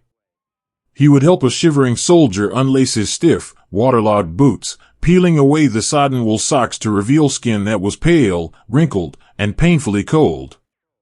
The medic would take those freezing, muddy feet into his own bare hands, rubbing them gently, trying to coax the warm blood back into the numb flesh. He carried no magic cures in his canvas bag, only a few dry bandages, some foot powder, and a boundless, quiet well of compassion. "You're doing fine," he would lie beautifully, his voice steady and calm. "Just try to keep them elevated. I'll see if I can find you some dry socks." He would move down the line, a solitary angel of mercy in a purgatory of mud. When he found a boy who was crying quietly in the dark, overwhelmed by the endless cold and the heavy weight of isolation, the medic did not offer medical advice. He simply sat down in the mud beside him, wrapping an arm around the trembling shoulders, and sat in absolute silence until the tears stopped falling. He absorbed their pain, their fear, and their cold, asking nothing in return. As the days dragged into weeks, the autumn leaves that had clung stubbornly to the skeletal trees finally surrendered, drifting down to be swallowed by the gray earth. The landscape grew even more desolate, a stark, barren stage set for a winter they could feel approaching on the bitter wind. Yet, within the misery, the brotherhood they had forged in the bright sunshine of Georgia and the tense, crowded ships of the Atlantic crystallized into something unbreakable.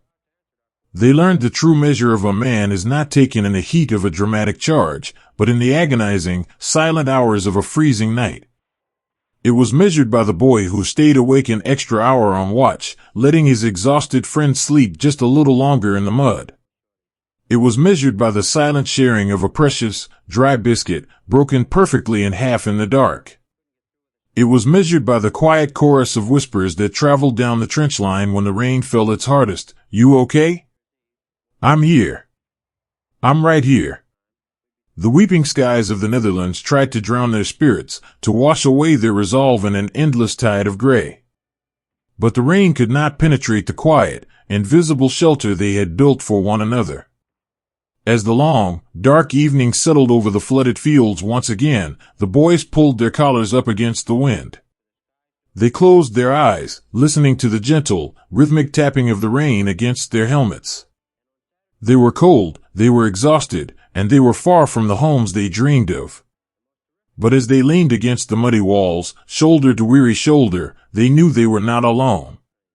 The storm raged in the skies above, but down in the earth, wrapped in the quiet, enduring love of their brothers, they found the warmth they needed to make it to the morning.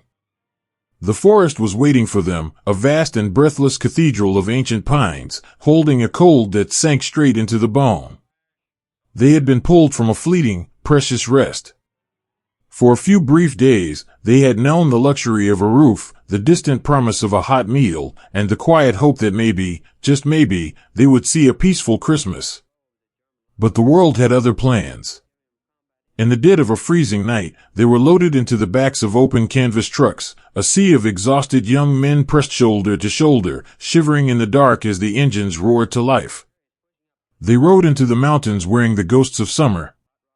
There had been no time to issue heavy winter coats, no thick, lined boots to ward off the frost, no woolen mittens to protect their hands. They wore the same thin, faded cotton canvas jackets that had seen the warm rains of autumn. Some wore torn sweaters sent from home, layered beneath their thin field jackets in a desperate, fragile defense against the biting wind. The trucks climbed higher into the hills, leaving the flatlands behind, carrying them into a dark, towering labyrinth of trees known as the Ardennes. When the trucks finally hissed to a halt and the tailgates dropped, the boys stepped down into a world of absolute, freezing shadow. The air here was different. It was thin, sharp, and tasted of ancient pine and bitter frost. The trees were impossibly tall, their thick, dark branches interlocking high above, blotting out the stars and turning the forest floor into a cavern of perpetual twilight. They were told to dig in. They were told to hold the line. But the earth beneath their boots had already surrendered to the winter. It was frozen solid, an unyielding crust of iron and ice. They knelt in the dark, taking their small, folding entrenching tools, shovels no bigger than a child's toy, and began to strike the ground. The metal chimed against the frozen dirt with a dull, hollow rhythm that echoed through the quiet woods. It was agonizing, exhausting work. The shock of every strike vibrated up their rigid arms, rattling their bones. Blisters formed on their freezing hands, only to tear and freeze again. Yet, they kept digging. They dug because the shallow depression in the earth was the only sanctuary they had. They dug in pairs, 2 boys to a hole, taking turns swinging the small shovel while the other sat with his hands tucked under his armpits, trying to preserve a fleeting ember of warmth.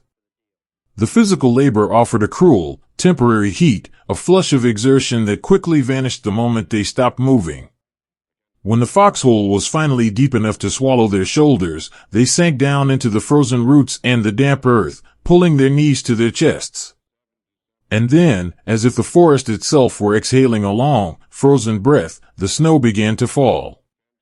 It did not arrive with a howling wind or a violent storm. It came in secret.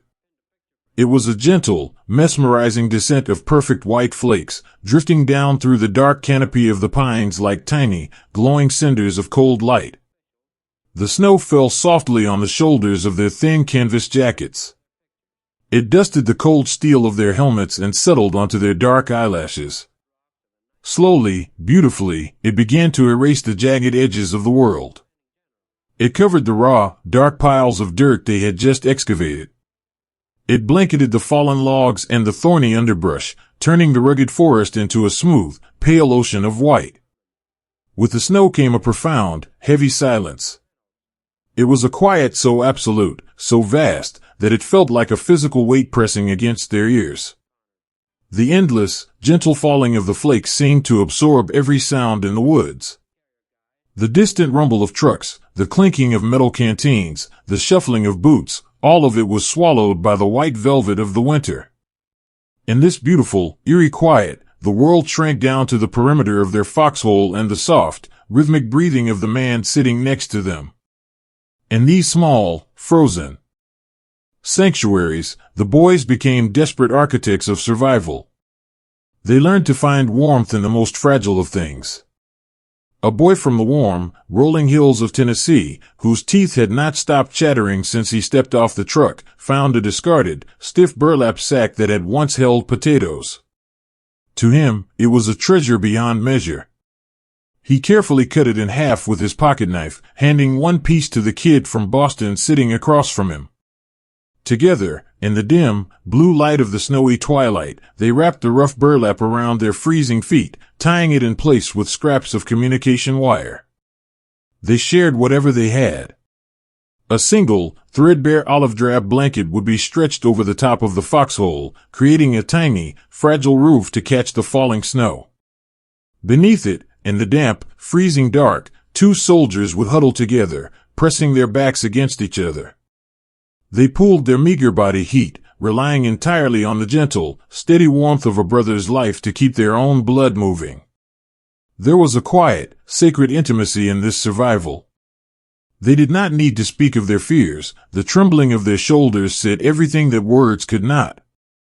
When the pale, gray dawn finally crept through the pines, it brought no warmth, only a shift in the shadows. The forest was transformed.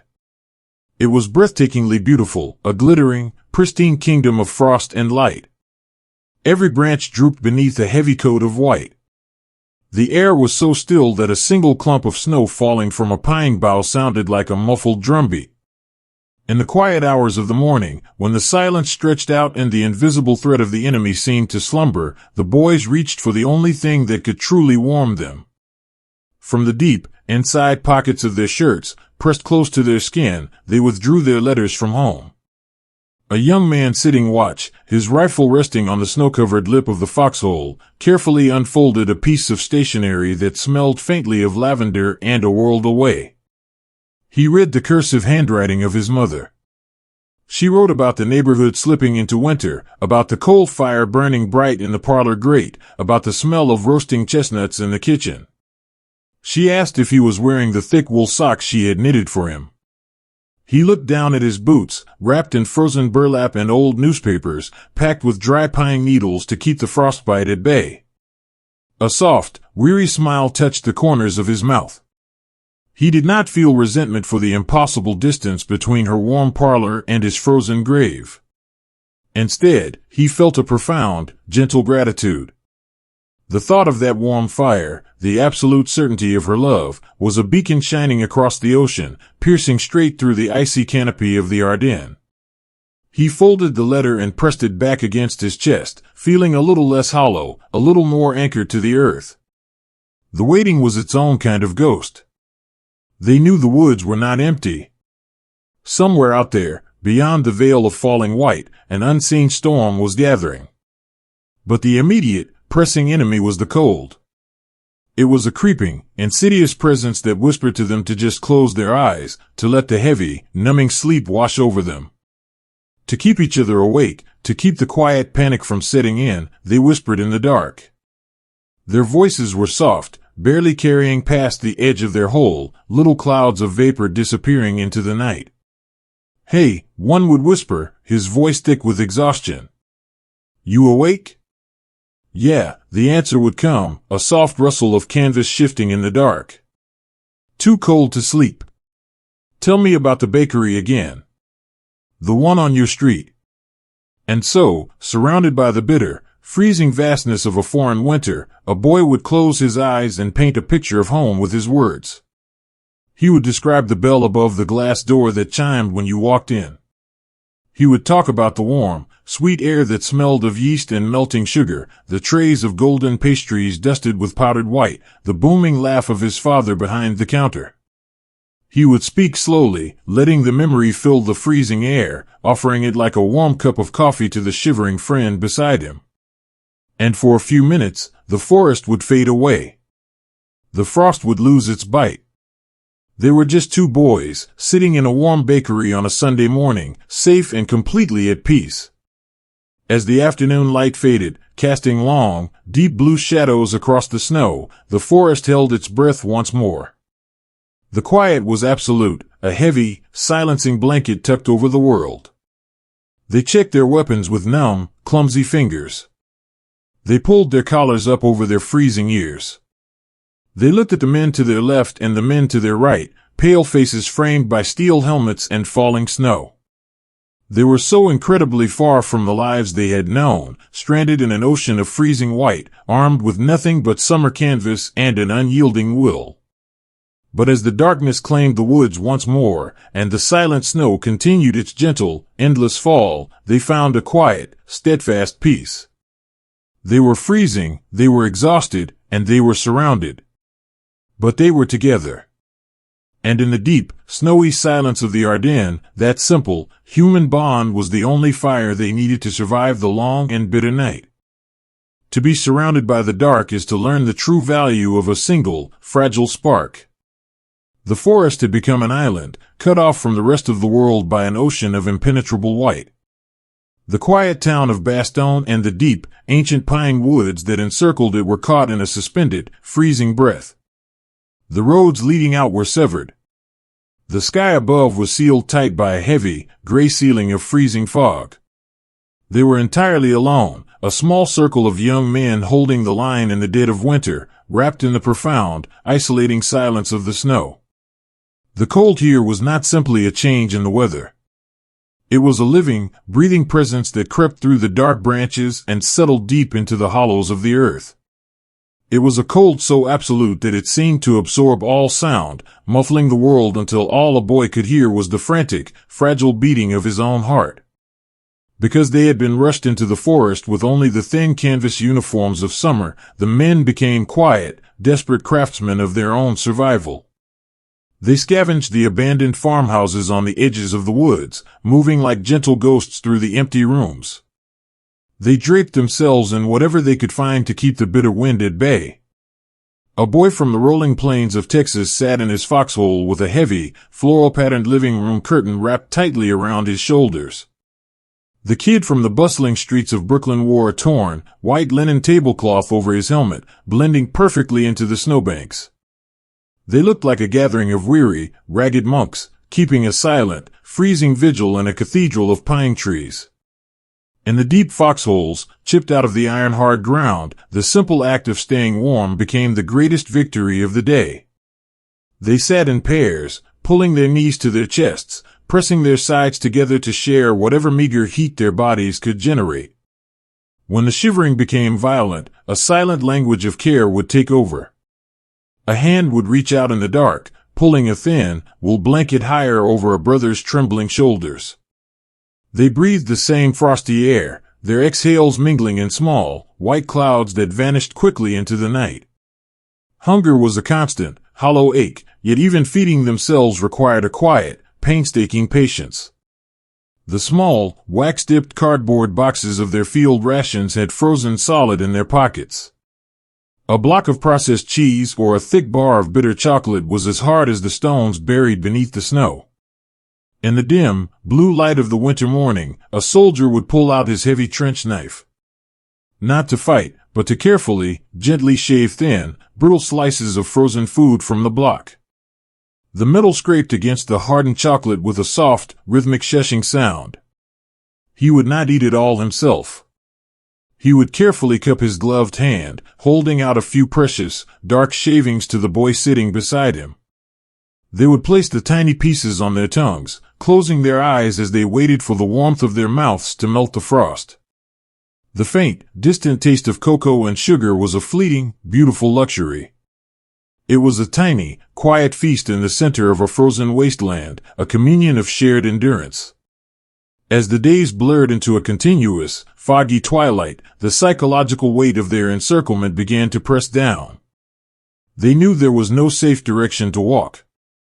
They knew the skies were too thick with fog for the transport planes to drop the food, the blankets, or the medicine they so desperately needed. They were an island sinking slowly into the snow. To fight back the creeping despair, they turned to the warm, glowing embers of their memories. A young man, his hands wrapped in strips of burlap to stave off the frostbite, would sit at the edge of his foxhole and stare into the blank, white mist. He would carefully guide his mind away from the freezing forest, walking himself down the familiar streets of his hometown. He would vividly recall the smell of the old leather seats in his father's automobile. He would listen for the rhythmic squeak of the front porch swing rocking in the summer evening breeze. He would imagine the exact shade of yellow light that poured from the kitchen window when his mother was baking bread. He held onto these memories with a fierce, quiet grip. They were not just daydreams, they were lifelines. In the deepest, darkest hours of the night, when the cold gnawed at his bones and the urge to simply close his eyes and drift into the heavy, numbing sleep was overpowering, he would whisper the names of his family into the dark. He would remind himself that he had a warm place to return to, and that the freezing dark could not last forever. While the men in the woods battled the frost, a different kind of quiet endurance was taking place within the stone walls of the town itself. The ancient, cobbled streets of Bastogne were buried under snow, the houses dark and shuttered. But in the center of the town, a heavy stone church had been transformed into a sanctuary for the broken. The great wooden doors were propped open, and the pews had been pushed aside to make room for the endless rows of stretchers. The stained glass windows had long since been shattered, allowing the cold wind to sweep through the vaulted nave.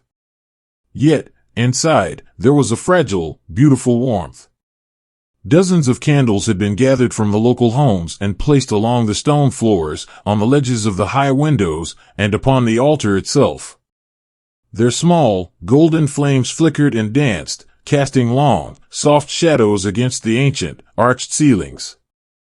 The church glowed with a warm, amber light that felt entirely separated from the bitter, white war outside. Here, the company medics moved through the aisles like quiet, gentle spirits. They were exhausted, their own eyes heavy with a profound lack of sleep, their hands chapped and raw. They had run out of proper bandages days ago. They had run out of sulfa powder. They had run out of the morphine that could ease a young man's pain. They were operating on nothing but torn bedsheets, a few bottles of local cognac offered by the townspeople, and a bottomless well of human compassion. A young medic, barely older than the boys he was tending to, knelt beside a stretcher near the cold stone steps of the altar. The boy on the canvas was pale, his teeth chattering uncontrollably from the shock and the cold. There was no medicine left to give him. There were no warm blankets left to cover him. But the medic did not walk away. He unbuttoned his own thin, canvas-field jacket and draped it over the wounded boy's chest. Then, he simply sat down on the hard stone floor and took the boy's freezing, trembling hand between his own. He rubbed the pale fingers gently, trying to coax the warmth back into them. He leaned in close, his voice a soft, soothing murmur that barely rose above the howling of the wind outside the shattered windows. He asked the boy where he was from. He listened as the boy whispered about a small farm in the gentle hills of Ohio. The medic smiled, his eyes kind and steady in the candlelight. He began to talk about the farm. He painted a picture with his words, describing the warm, golden sun rising over the fields of tall, green corn. He spoke of the soft, muddy banks of the creek where the boy used to fish, and the shade of the grand oak tree in the front yard. He spoke until the violent shivering began to ease. He spoke until the deep lines of fear on the boy's face slowly softened. He spoke until the boy's eyes fluttered closed, slipping into a quiet, peaceful rest. The medic sat there for a long time in the flickering amber light, still holding the boy's hand. He performed a quiet miracle that no medical textbook could ever teach. He offered the profound, healing shelter of simple human presence. These were the silent victories of the frost. They were not marked by the taking of ground or the roar of engines. They were marked by the simple, beautiful refusal to let the cold extinguish the warmth of their humanity. Back out on the perimeter, as the long, endless night deepened, the snow finally began to taper off. The heavy, gray fog thinned just enough to reveal a single, faint star shivering in the dark expanse above. The men in the foxholes looked up at it, their breaths catching in the freezing air. They looked around at the shadowy figures of their brothers, huddled together under pieces of canvas and torn curtains, holding the line in the deep snow. They realized, with a profound and quiet clarity, that they were not trapped. They were an unbroken circle. They were holding on to one another, bound by an invisible, unbreakable thread of shared suffering and deep, unspoken love. The wind howled through the tops of the pine trees, singing a bitter, lonely song, but down in the frozen earth, the men closed their eyes and rested. They had shared their last crumbs of frozen bread. They had given away their only coats. They had wrapped their frozen hands around each other in the dark. The forest was freezing, but deep within their chests, they had kindled a fire that the winter could never touch. And with that quiet, stubborn warmth glowing in the dark, they settled in to wait for the morning light. For so long, the sky had been a heavy, gray ceiling, pressing down upon the forest like a held breath. The morning the weather finally broke, it began as just another bitter, frozen dawn in the Ardennes. The world was still painted in endless shades of white and charcoal. The mist clung to the trunks of the ancient pine trees, thick and suffocating, weaving through the branches like a damp, freezing ghost. In their shallow holes, carved into the unyielding iron of the earth, the men were absolutely still. They had learned to conserve every ounce of energy, pulling their knees tight to their chests, wrapping their stiff, frost-covered canvas jackets as closely around their bodies as possible. Their eyelashes were heavy with ice. Their breathing was slow and shallow, small puffs of white vapor vanishing instantly into the overwhelming gray. It felt, in those quiet, desperate hours, as though the rest of the world had simply forgotten them. The fog was a wall between their freezing forest and the lives they had left behind. A young boy from a small desert town in Arizona, who had spent his childhood chasing lizards in the baking sun, sat at the bottom of his foxhole staring at his numb hands. He could no longer feel his fingertips. He could no longer remember what it felt like to be warm. He just sat there, listening to the absolute, crushing silence of the winter woods, wondering if the gray mist would ever end. But then, a subtle, almost imperceptible shift rippled through the top canopy of the trees. It started as a gentle breeze, a quiet rustle of pine needles shivering in the cold. It swept through the valley, pushing against the heavy curtain of fog. Slowly, miraculously, the thick gray mist began to thin. It tore like damp paper, peeling back in long, wispy ribbons. And there, through the ragged edges of the clouds, came a color they had not seen in what felt like a lifetime. It was blue. A brilliant, piercing, beautiful sliver of pale winter sky. The men slowly lifted their heavy, steel-covered heads. They squinted, their eyes unaccustomed to the light. The clouds parted wider, rolling back like grand theater curtains, and suddenly, the sun poured down into the forest. The light hit the snow-covered branches, turning the heavy frost into millions of glittering, shattered diamonds. The sudden, pure beauty of it was almost too much to bear. When that first ray of golden sunlight touched the numb, soot-stained cheek of the boy from Arizona, he closed his eyes and let out a long, trembling breath. It carried no real heat, but the psychological warmth of the sun was a profound, quiet comfort. It was a promise that the sky was still there, that the universe had not entirely abandoned them to the dark. With the clear sky came a new sound. It was faint at first, a distant, rhythmic thrumming that vibrated in the crisp air.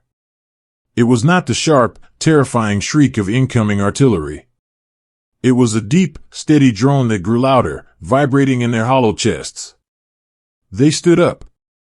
All across the frozen perimeter, boys emerged from their snowy graves, stepping out into the sparkling light. They looked up, shielding their eyes with trembling hands. Over the tree line, like a flock of great, silver birds glinting in the sun, came the transport planes. They flew low and steady, their engines singing a beautiful, roaring symphony of salvation. The men in the woods stood perfectly still, their mouths slightly open, watching the bellies of the great machines pass overhead. And then, the sky bloomed. Hundreds of small dots spilled from the aircraft, tumbling briefly through the freezing air before catching the wind. With soft, distant cracks, the parachutes blossomed open. But these were not the pure white canopies of falling soldiers. These were bright, vivid splashes of glorious color. Crimson red, emerald green, bright lemon yellow, and deep, ocean blue. The supply parachutes drifted down against the stark, white canvas of the snowy landscape like a sudden shower of spring wildflowers falling from heaven. They swayed gently in the breeze, carrying heavy bundles beneath them, descending with a slow, hypnotic grace. To the exhausted, freezing men watching from the ground, it was a sight of overwhelming, poetic beauty. The sheer vibrancy of the colors against the endless winter white brought sudden, hot tears to their eyes. It was an answer to thousands of silent, desperate prayers whispered into the dark. It was the physical manifestation of hope, wrapped in silk and falling from the clouds. They ran. For the first time in weeks, they moved with a frantic, joyful energy, wading through the knee-deep drifts of snow to reach the bundles crashing softly through the pine branches. The harvest of the snow was a quiet, sacred celebration. When they cut open the heavy canvas bundles, they found treasures that meant more than all the gold in the world. They found thick, heavy woolen blankets, still smelling faintly of mothballs and warm warehouses. They found cases of medical supplies, clean, white bandages, glass vials of morphine, and small envelopes of sulfa powder. The young medic, who had spent the last week holding the hands of dying boys with nothing left to offer them but his own tears, fell to his knees in the snow when he saw the medicine. He pressed a hand over his mouth, weeping with a profound, crushing relief. Now, he could finally ease their pain. Now, he could save them. There was food. Real food. Not the frozen, bitter shavings of chocolate, but tins of meat, crackers, and precious paper packets of instant coffee. They built small, smokeless fires in the bottoms of their foxholes, the tiny flames melting the snow and warming the tin cups. When a boy took his first sip of that hot, dark coffee, feeling the liquid warmth travel down his throat and settle into his hollow stomach, he closed his eyes and leaned back against the frozen earth, feeling a simple, pure gratitude that words could never capture. But the greatest treasure of all fell in heavy, canvas sacks stenciled with the words U.S. Mail. In the golden light of the afternoon, the letters were passed out. A boy would take his envelope, his hands trembling so badly he could barely tear the paper. He would sit alone on a fallen log, surrounded by the glittering snow, and unfold the pages. The handwriting of a mother, a father, a sweetheart. The ink carried the scent of home.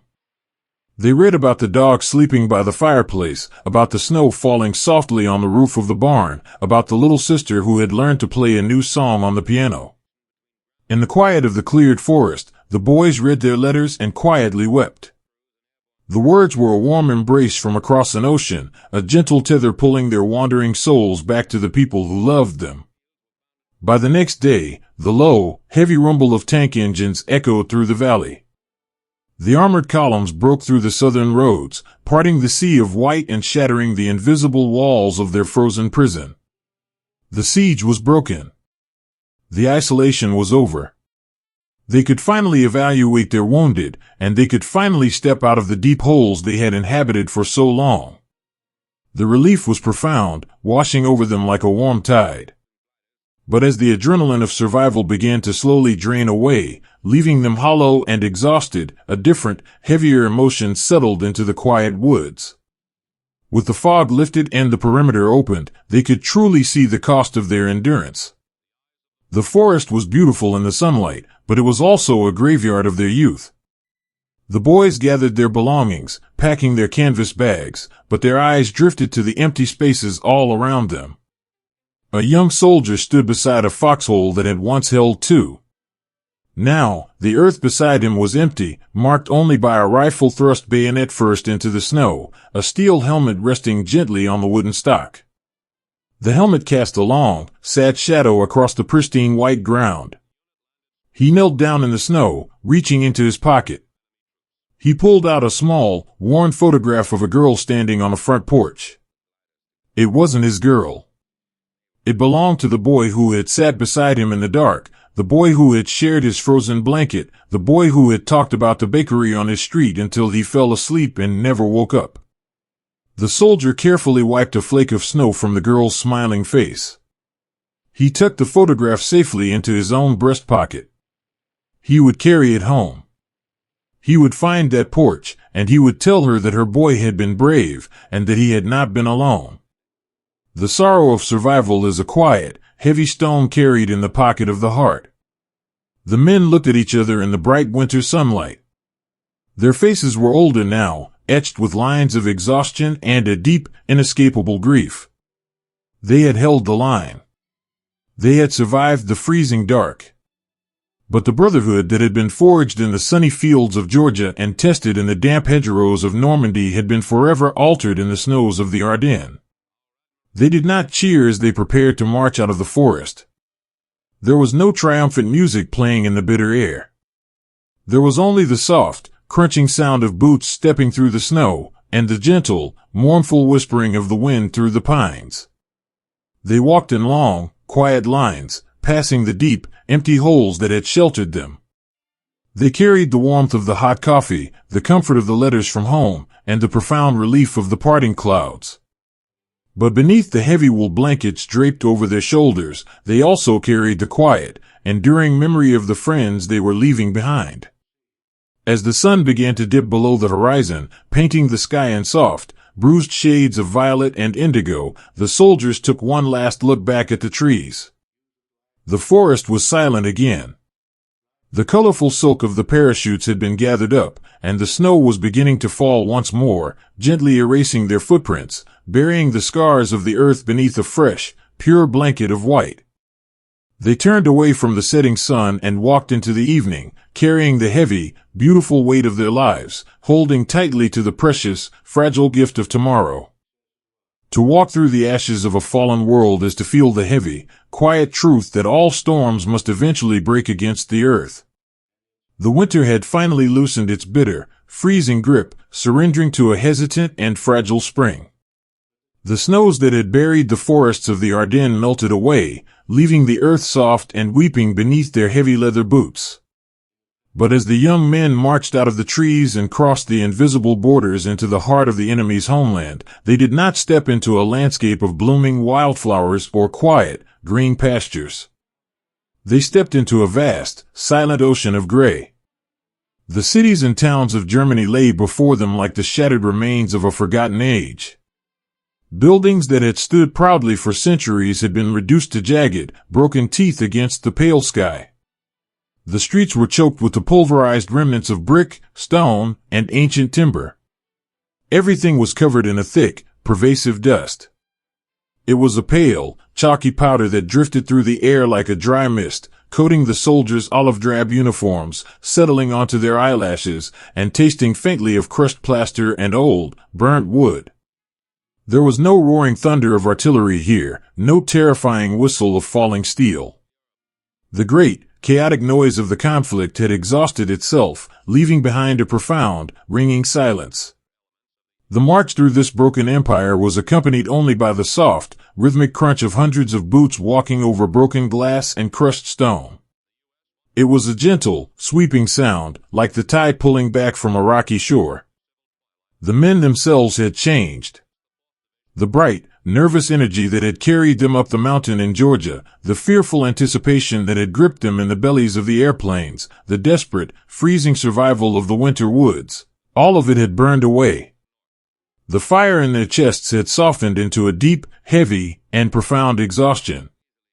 They walked with their heads bowed, the straps of their heavy canvas packs digging into their weary shoulders. Their eyes, once wide and searching, now held a quiet, unfathomable depth. They moved not as conquerors taking a victory lap, but as exhausted travelers who have simply walked too far, for too long, in the dark. As they navigated the narrow paths cleared through the rubble, they braced themselves to look upon the faces of the people they had traveled across an ocean to defeat. They expected defiance. They expected the hardened gaze of a bitter adversary. But what they found in the shadows of the ruined buildings were simply ghosts. Emerging slowly from the dark cellars and the crumbling, roofless homes were the civilians. They were not soldiers. They were old men leaning heavily on wooden canes, their faces lined with a weariness that mirrored the soldiers' own. There were women wrapped in faded shawls, their hands trembling as they pulled their coats tighter against the mild spring breeze. There were children with smudged cheeks and wide, hollow eyes, standing quietly in the dust, watching the long line of American boys walk through their shattered streets. The soldiers looked at them, and the sharp, protective walls they had built around their hearts began to gently crumble. The abstract idea of the enemy dissolved into the heartbreaking, universal reality of human sorrow. A young soldier, barely out of his teens himself, paused his march near the remains of a stone fountain that had long since run dry. Sitting on the edge of the carved stone was a little boy, no older than 6, his clothes oversized and gray with dust. The boy did not look angry, nor did he look afraid. He just looked impossibly tired, and incredibly hungry. The soldier stopped. The line of men flowed gently around him, a silent river of canvas and steel, but he stood still in the quiet street. He slowly reached into the deep, canvas pocket of his webbing. His rough, calloused fingers brushed past his spare ammunition, finding a small, wax-paper-wrapped square of chocolate from his rations. He knelt down in the dust, the heavy gears shifting on his back with a soft, metallic clink. He didn't speak. He knew the words would not bridge the gap between them. He simply held out his open palm, the dark square of chocolate resting in the center. The little boy hesitated, looking from the soldier's soot-stained face down to the offering. Slowly, a small, fragile hand reached out and took the chocolate. The boy looked up, his eyes meeting the soldier's, and in that quiet, breathless exchange, an entire war seemed to evaporate. There was no hatred. There were no borders. There was only a hungry child, and a boy far from home who missed his own little brother. The soldier offered a soft, tired smile, a gentle nod of his head, and stood back up to rejoin the march. He walked away feeling a strange, heavy peace settling over his weary bones. The dust of the broken empire was thick, but it could not bury the simple, enduring grace of a kind heart. When the evenings came, the long columns of men would halt, making their camps in the skeletal remains of the towns. They did not dig deep, freezing foxholes here in the soft spring earth. Instead, they found shelter in the strange, open dollhouses left behind by the falling walls. A squad of soldiers might find themselves resting in what was once a grand living room. 3 walls remained, covered in peeling, floral wallpaper, while the 4th wall was simply gone, opening the room entirely to the quiet street and the darkening sky. A crystal chandelier, miraculously unbroken, lay resting in the center of the wooden floor, coated in the ever-present gray dust. They sat on overturned wooden chairs or rested their heads against the surviving plaster walls. They unlaced their heavy boots, the leather worn soft and smooth by hundreds of miles of walking. They rubbed their aching feet in the quiet twilight, speaking in soft, hushed murmurs. In these strange, exposed sanctuaries, the boys would pull out their pens and the last few sheets of their crumpled paper to write home. Sitting by the fading light of the open wall, a young man rested his paper against his helmet. The letters written in the dust of Germany were different from the ones written in the damp tents of England or the snowy woods of the Ardennes. They were no longer filled with the bravado of youth or the desperate, hidden fears of the unknown. They were quiet, reflective, and beautifully sad. He dipped his pen and wrote to his mother. He told her about the dust. He wrote about walking through a house with no roof and seeing a child's wooden rocking horse sitting perfectly still beneath a pile of broken bricks. He didn't write about glory. He wrote about the profound, heavy tragedy of it all. He told her that he had seen enough broken things to last him a lifetime, and that all he wanted in the world was to sit on the back porch with a glass of iced tea and look out at a yard where the trees were whole and the earth was completely at peace. He folded the letter carefully, brushing a thin layer of gray dust from the paper before tucking it into the envelope. He leaned his head back against the floral wallpaper, closing his eyes. He listened to the soft breathing of the men around him, the quiet striking of a match as someone lit a cigarette in the dark, the gentle murmur of a conversation about a baseball game played a million miles away. They were so incredibly tired. It was a weariness that went deeper than muscle and bone. It was the exhaustion of the soul. They had carried the weight of the world on their young shoulders for so long, and now, as they walked through the crumbling heart of the storm they had chased across an ocean, they could feel the heavy burden beginning to lift. The following morning, they stood up and adjusted their packs once more. The sky above the ruined city was a soft, forgiving blue, completely empty of clouds and airplanes. The air was cool and smelled faintly of rain, promising to finally wash the chalky powder from the streets. As they walked, a soft, warm breeze drifted through the jagged remnants of the buildings. It rustled the leaves of a single, surviving oak tree that stood defiantly in the center of a rubble-strewn courtyard. The bright, tender green of the new leaves was a shocking, beautiful contrast to the gray decay all around it. The soldiers looked at the tree as they passed. They looked at the soft blue sky. They looked at the weary, frightened civilians who were slowly, tentatively stepping out from the shadows to begin the impossible task of clearing the stones. There was no joy in the conquering, only a deep, abiding relief that the terrible machinery of the dark was finally grinding to a halt. The young men of the Airborne, who had fallen from the midnight sky like lightning, now moved across the earth with the quiet, gentle grace of a fading echo. They did not march with the crisp, sharp precision of a parade ground. They walked with the slow, swaying rhythm of men who are simply guiding each other home. When a boy stumbled on a piece of broken stone, a hand was immediately there to catch his arm, to steady him, to quietly assure him that he would not fall. The brotherhood that had kept them warm in the freezing snow now kept them upright in the dust. They walked out of the ruined cities and onto the winding dirt roads that led toward the great, towering mountains in the south. The dust of the broken empire settled softly onto their shoulders, a quiet, gray mantle honoring their endurance. They left the ashes behind them, stepping slowly and steadily toward the high, clear air of the peaks, carrying the beautiful, heavy hope that the longest, darkest night of their lives was finally giving way to the gentle light of morning. To climb into the clouds is to leave the heavy, broken earth behind and step into a sudden, breathless peace. The winding mountain roads carried the exhausted young men higher and higher into the jagged, snow-capped peaks of the Bavarian Alps. In the backs of the grinding transport trucks, they watched the dark, ruined cities of the lowlands slowly fade away, swallowed by the distance and the soft, rolling mists of the valleys. The air began to change.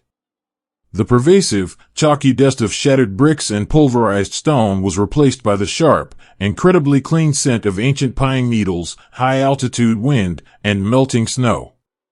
It was air that felt brand new, as if they were breathing in a world that had not yet been touched by the sorrow of the past years. When the trucks finally hissed to a halt near the very summit of the mountains, the soldiers stepped down onto paved stone courtyards that seemed to float in the sky. They had arrived at the enemy's greatest sanctuary, an opulent alpine retreat built high above the clouds, far removed from the suffering of the world below. The enemy had vanished, fleeing into the shadows, leaving behind a sprawling fortress of absolute, untouched luxury.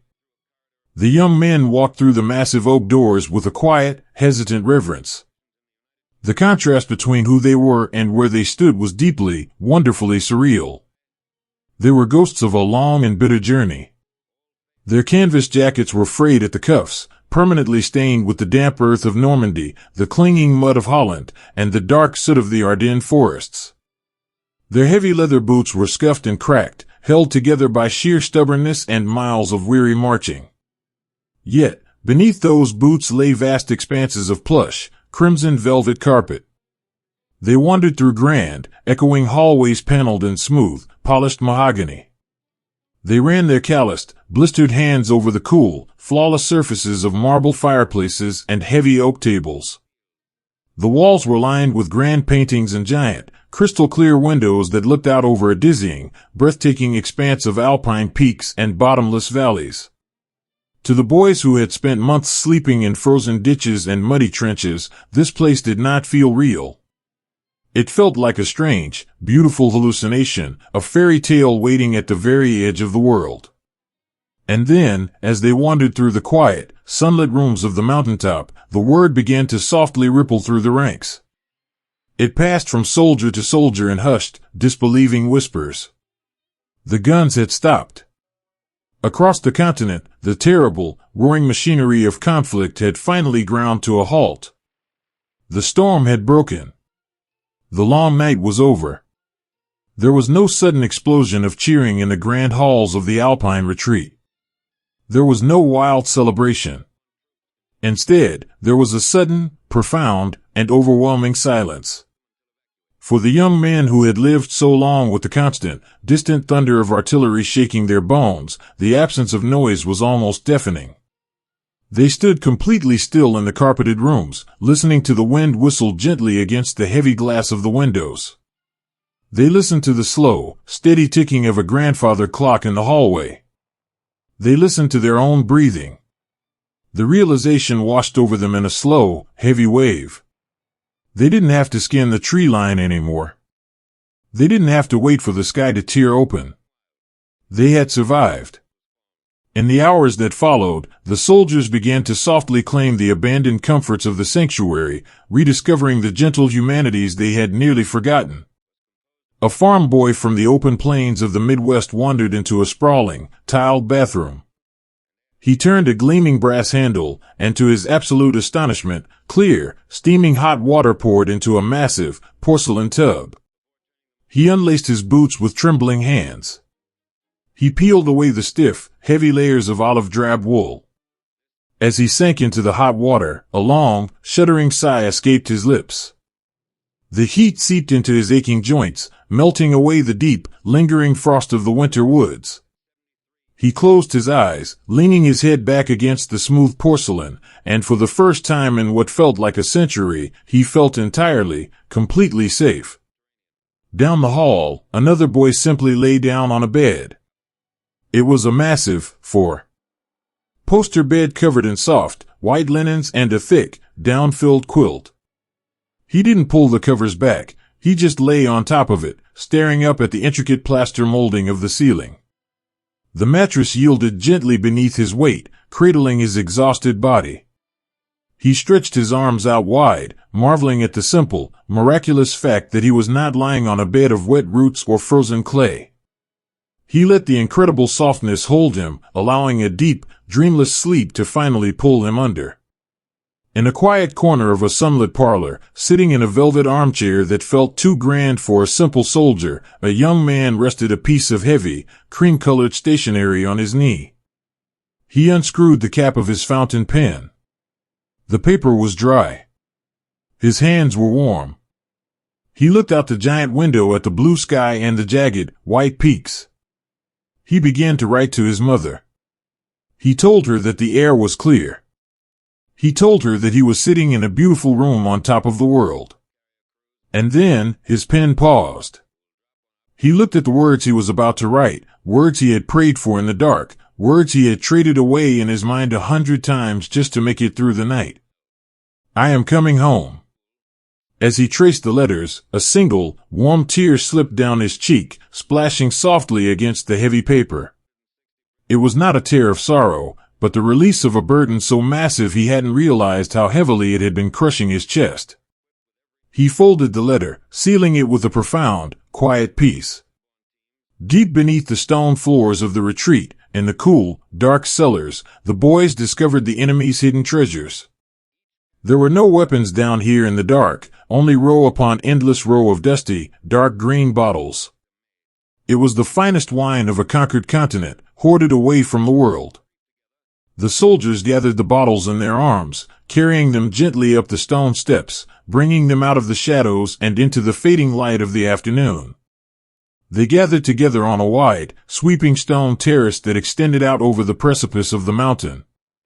It felt as though they were standing on the deck of a great stone ship sailing through an ocean of clouds. The sun was beginning to set, dipping below the jagged horizon. It painted the sky in magnificent, sprawling strokes of bruised purple, burning gold, and soft, delicate pink. The snow-capped peaks caught the fading light, glowing like embers in a dying fire. The air grew crisp and cool, carrying the gentle chill of the coming evening. With quiet, respectful clicks, the corks were pulled from the bottles. The ruby-red wine was poured. Some of the men held delicate, crystal goblets they had found in the dining room cupboards, the thin glass catching the sunset. Others held out their battered, scratched tin canteen cups, the metal still smelling faintly of bitter coffee and old water. It did not matter what held the wine, it was a communion all the same. The soldiers stood together on the terrace, a ragged, quiet brotherhood bathed in the golden hour. They looked out over the vast, beautiful world stretching endlessly below them. They had walked across that world. They had bled into its soil.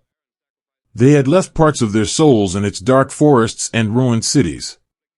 A tall, quiet boy from the coast of California stepped forward, his tin cup held gently in his calloused hand.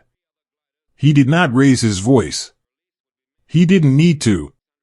In the perfect, breathless silence of the mountaintop, his words carried on the wind. He looked out at the setting sun, and he spoke a name. It was the name of the boy who had jumped from the airplane in front of him, the boy who had never made it out of the Norman apple orchard. Beside him, a boy from the crowded streets of New York raised his crystal glass. He whispered the name of the kid who had shared his frozen, burlap blanket in the Ardennes, the kid who had talked about his family's bakery until he drifted off to sleep in the snow. One by one, the names were spoken. They drifted up into the clear alpine air like quiet, sacred prayers. The men looked at the empty spaces beside them, the spaces that should have been filled by the boys who had laughed with them on the trains in Georgia, who had shivered with them on the ships crossing the Atlantic. They raised their glasses to the sky. They drank the wine. It was rich, sweet, and heavy, but it caught in their throats. The joy of survival was a beautiful thing, but it was anchored by a profound, inescapable sorrow. They were alive, and they carried the heavy, precious burden of living a life that their friends had been denied. As the sun finally slipped below the mountains, leaving the terrace in a soft, blue twilight, the men did not go inside. They stayed out in the cool air, sitting on the low stone walls, leaning against one another in the dark. The stars began to emerge, piercing the indigo sky one by one. They were the exact same stars that had watched them fall through the midnight canvas so many months ago. But tonight, they did not look vast, terrifying, or indifferent. They looked like a quiet, glittering canopy wrapping the world in peace. The long, terrible storm of their youth had finally passed.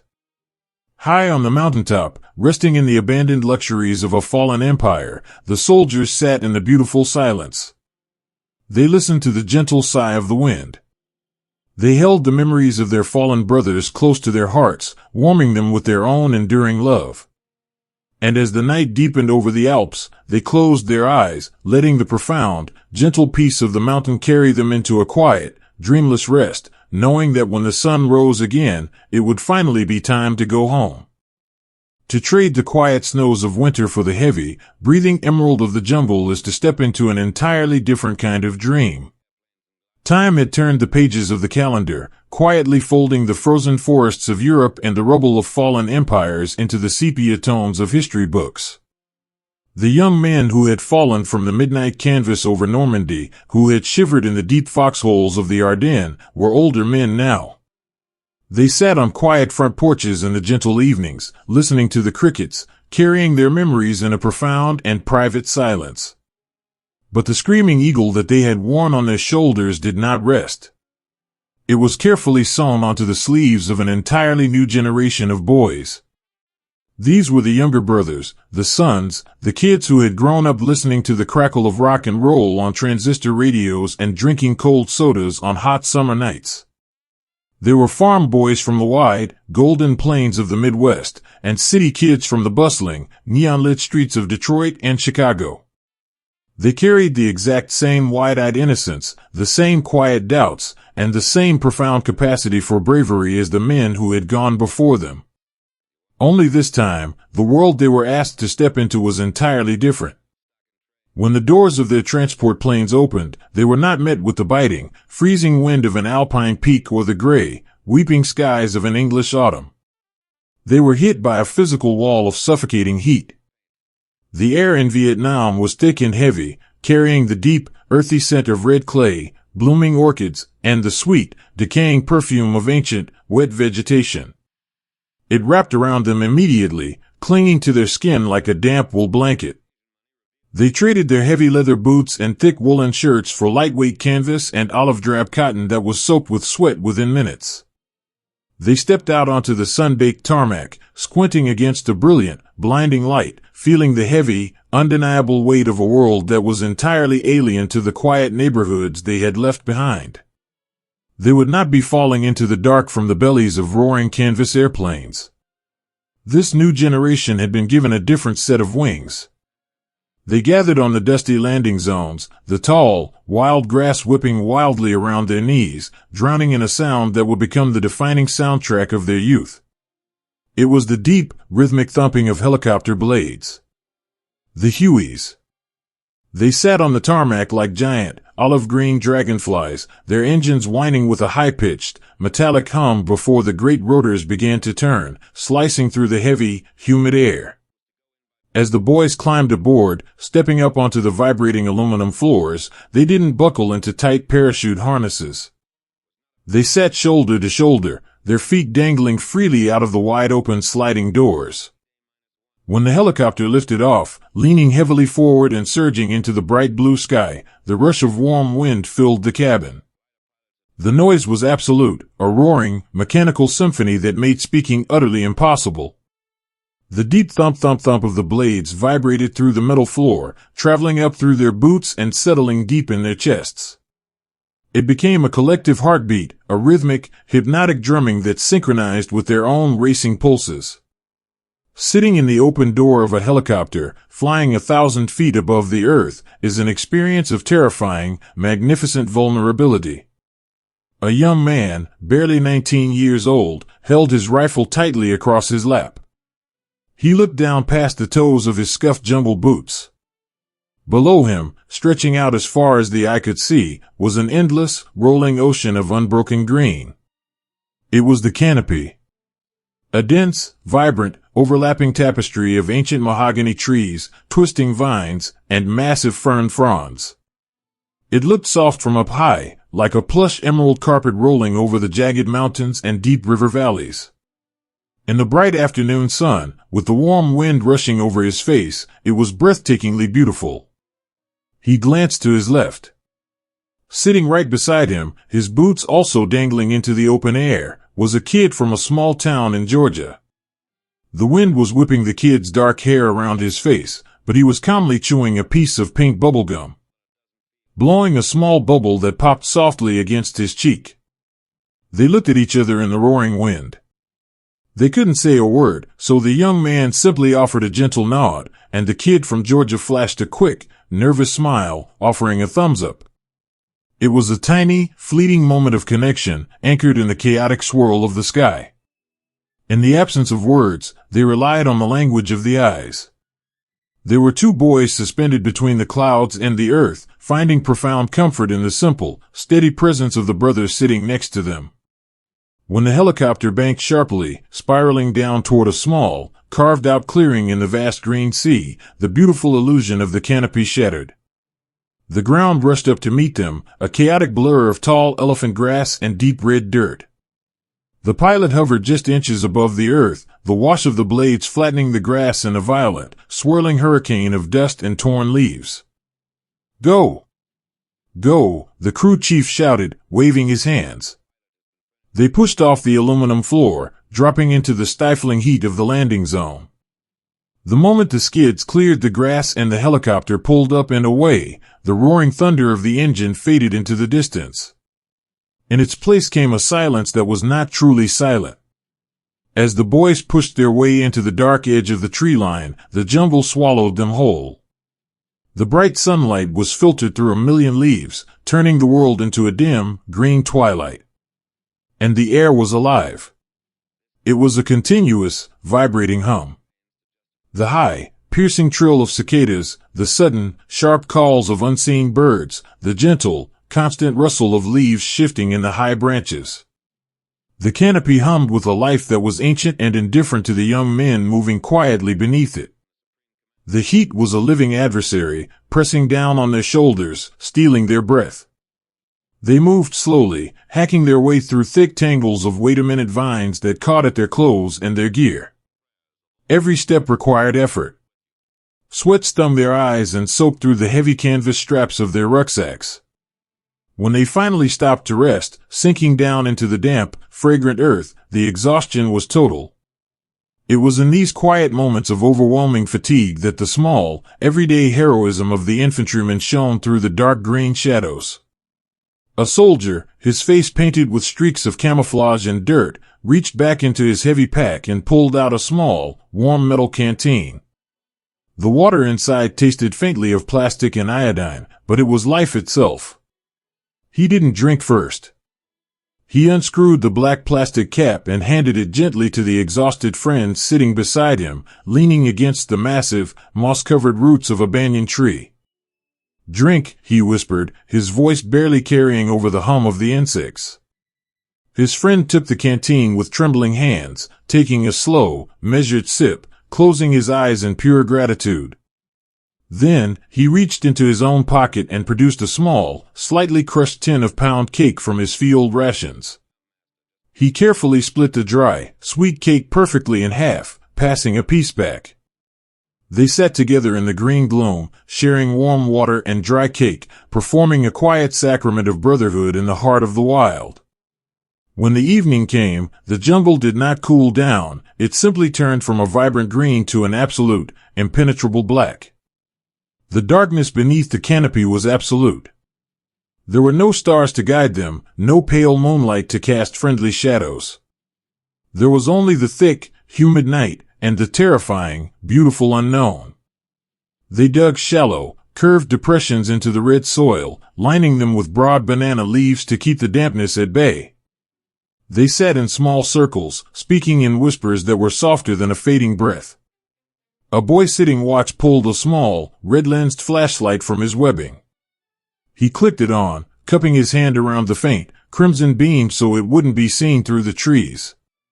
He pulled a piece of folded, humidity-wrinkled paper from a plastic bag tucked into his helmet band. It was a letter from his girlfriend in Ohio. The ink was slightly smudged from the heavy air, but he knew the words by heart. She wrote about the new movie playing at the drive-in theater, about the warm summer nights driving with the windows down, about the smell of honeysuckle on her front porch. He read the words, and for a few precious, fleeting minutes, the heavy, sweltering jungle melted away. He wasn't sitting in the red dirt of a foreign country, listening to the eerie calls of the night birds. He was sitting in the passenger seat of an old Chevrolet, listening to the radio, completely at peace. He took his own pen and began to write her back. He didn't write about the crushing heat, or the leeches, or the fear that made his hands shake when the brush rustled too loudly in the dark. Just as his father had done in the snows of Germany, he shielded the woman he loved from the shadows of his reality. He wrote that the country was very green and very beautiful. He wrote that he was keeping his feet dry, and that his friends were good men who made him laugh. He promised her that the days were passing quickly, and that he would be home before the leaves began to fall. He carefully sealed the letter back into the plastic bag, turning off the small red light. The darkness rushed back in, heavy and complete. He leaned his head back against the soft earth, listening to the gentle, rhythmic breathing of the boys sleeping in the shallow scrapes around him. The air was thick, the canopy above was a heavy, humming roof, and they were thousands of miles from the world they understood. Yet, the beating heart of the soldier had not changed. The uniform was different, the terrain was unfamiliar, and the sky did not rain snow, but the quiet resilience remained untouched. They were bound by the exact same invisible threads of love, duty, and quiet endurance that had held their grandfathers together in the dark.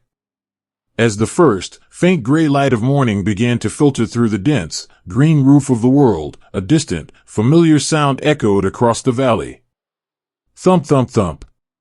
The helicopters were returning, mechanical birds riding the early thermals, coming to carry them out of the green and into the sky once more. The young man smiled softly, reaching out to gently shake his brother awake. A new day was breaking beneath the humming canopy, and whatever it held, they would face it together. When the sky finally broke over the highlands, it did not weep, it poured out an ocean. It began as a low, bruised rumble vibrating through the deep, misty valleys, carrying the heavy scent of crushed ferns, wet stone, and damp ozone. Then, the monsoon arrived. It was not the gentle, rhythmic tapping of a spring shower back home. It was a torrential, silver sheet of heavy water that seemed to swallow the world whole. The stifling, suffocating heat of the jungle, which had pressed down upon their shoulders for weeks, was instantly washed away, replaced by a deep, bone-soaking chill that crept under their collars and settled into their weary joints. The canopy above, which had been a vibrant emerald roof, turned into a heavy, dripping sieve. Every massive leaf, every twisted vine, every moss-covered branch became a conduit for the relentless rain. The ground beneath their boots, the red, baked clay of the highlands, surrendered immediately to the deluge. It transformed into a thick, dripping mud that clung to their canvas boots and their olive-drab trousers, turning every step into a slow, exhausting negotiation with the earth. Marching through the monsoon was like walking through a heavy, waking dream. The world shrank to the few feet of gray visibility in front of them and the back of the soldier walking just ahead. When the quiet orders finally rippled down the line to halt and dig in for the evening, the digging felt almost beautifully futile. The shallow scrapes they carved into the hillside filled with muddy water as quickly as the earth was removed. And so, the boys learned to build entirely new, fragile worlds beneath the dark green plastic of their issued rain ponchos. A young man from the dry, windswept plains of West Texas, who had spent his entire childhood looking up at cloudless blue skies wishing for a drop of rain, now found himself sitting back to back with a kid from the brick-lined, crowded streets of Boston.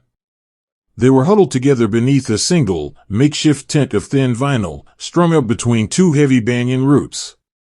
In that tiny, dark space, the roar of the monsoon drumming against the plastic was deafening, a relentless, chaotic noise.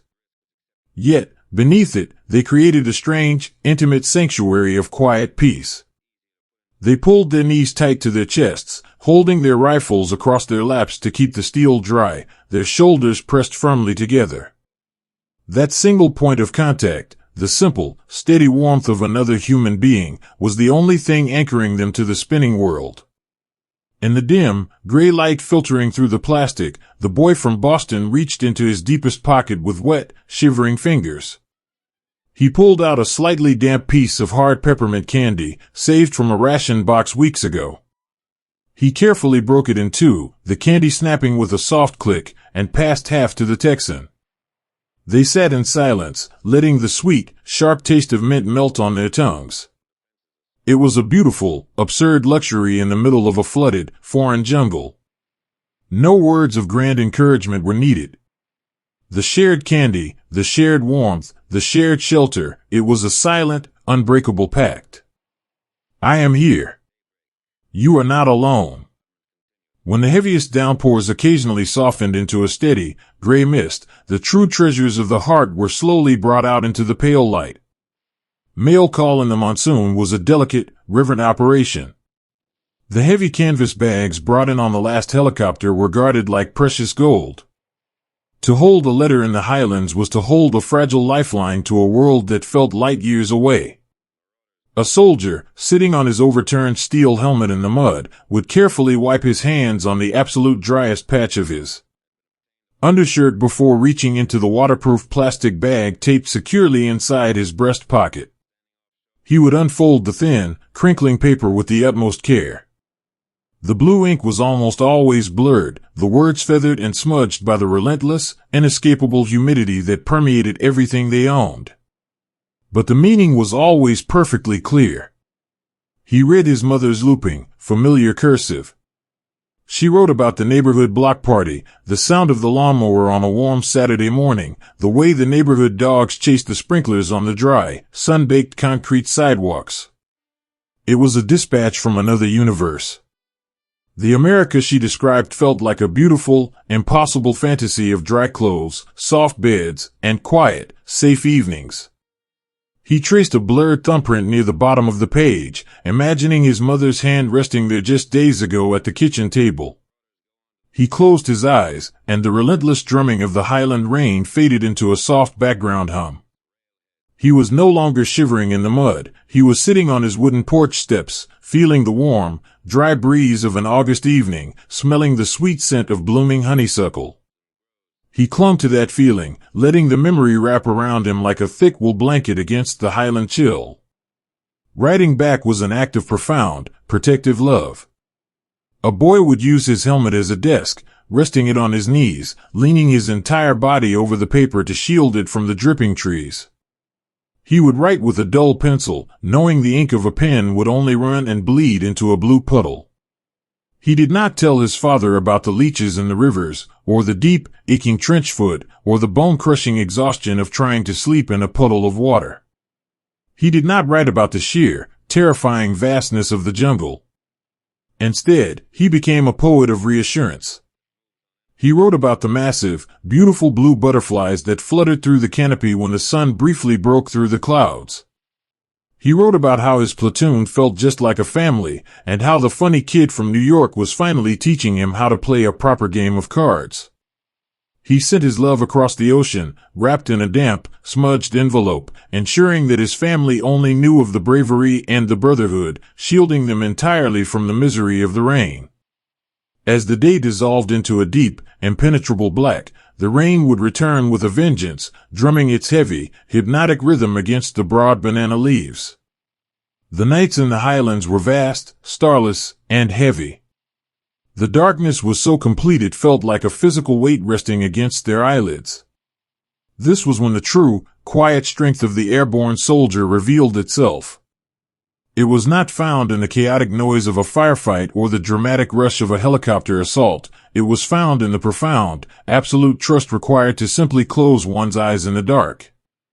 A young man sat in the mud, staring out into the invisible, humming tree line, his rifle resting gently across his knees. The rain ran down the brim of his helmet, dripping steadily from his chin. Beside him, his friend lay curled under a damp poncho, his chest rising and falling in a deep, exhausted sleep. The boy on watch was cold, he was soaked entirely to the bone, and he was tired beyond all measure of human understanding. But he kept his eyes open. He listened past the hypnotic sound of the rain, standing a quiet guard over the life of the boy sleeping in the mud next to him. He did it without complaint, without a single moment of hesitation, because he knew with absolute certainty that in a few hours, the roles would seamlessly reverse. The boy under the poncho would wake up, rub the sleep from his weary eyes, take the rifle, and step into the cold rain, so that his brother might finally rest. This was their unbroken circle. The monsoon whispered its cold, wet song through the ancient mahogany trees, a relentless tide trying to wash away their resolve. But the deep, red mud could not bury their spirit, and the endless rain could not extinguish the quiet, enduring fire of their devotion to one another. Wrapped in the absolute dark, tethered together by shared hardship and a deep, unspoken love, they waited out the storm. They were a family foraged in the flooded highlands, listening to the rain, keeping each other completely safe until the soft, gray light of morning finally broke through the heavy clouds. To look up at the desert sky at midnight is to realize how incredibly small we are beneath the ancient, watchful stars. The Arabian desert is a landscape of profound and beautiful extremes. During the day, the sun is a heavy, golden weight, baking the vast oceans of sand until the horizon itself seems to shimmer and dance in the heat. But when the sun finally slips below the dunes, dipping the world into a sudden, deep indigo, the heat evaporates into the atmosphere. In its place, a swift and biting cold sweeps across the flatlands. It is a dry, sharp chill that sinks immediately into the fabric of a uniform and settles deep into the bones. On the vast, flat expanse of the staging areas, thousands of young men waited in the dark. They sat on the soft, yielding earth, surrounded by a silence so complete it felt almost heavy. The sand here was not like the coarse, gritty beaches of their childhood summers. It was a fine, pale powder, as soft as talcum, that lifted on the slightest breeze and coated everything they owned. It settled onto the dark canvas of their gear, it dusted the tips of their boots, and it gathered in the creases of their weary, soot-stained faces. They were a modern generation, boys who had grown up in the glow of color televisions, who had driven cars with radios playing the bright, electric music of a new era. Yet, sitting here in the cradle of antiquity, wrapped in whatever layers they could find to keep the freezing night air at bay, they looked just like the weary travelers of centuries past. They huddled together in small, quiet groups, pulling their knees to their chests, pressing their shoulders against one another to share the fragile, precious warmth of their own bodies. In the quietest hours of the wait, the silence was bridged by small, beautiful acts of simple human kindness. A young man from the damp, green forests of the Pacific Northwest, shivering violently in his lightweight desert uniform, felt a gentle tap on his arm. He turned to see a kid from a bustling neighborhood in Chicago holding out a battered, insulated metal thermos. The city kid didn't say a word, he just unscrewed the cup, poured a few inches of lukewarm, instant coffee, and pressed it into his friend's freezing hands. The coffee tasted faintly of plastic and fine dust, but as the liquid warmth traveled down his throat, the young man from the Northwest closed his eyes and let out a long, trembling breath.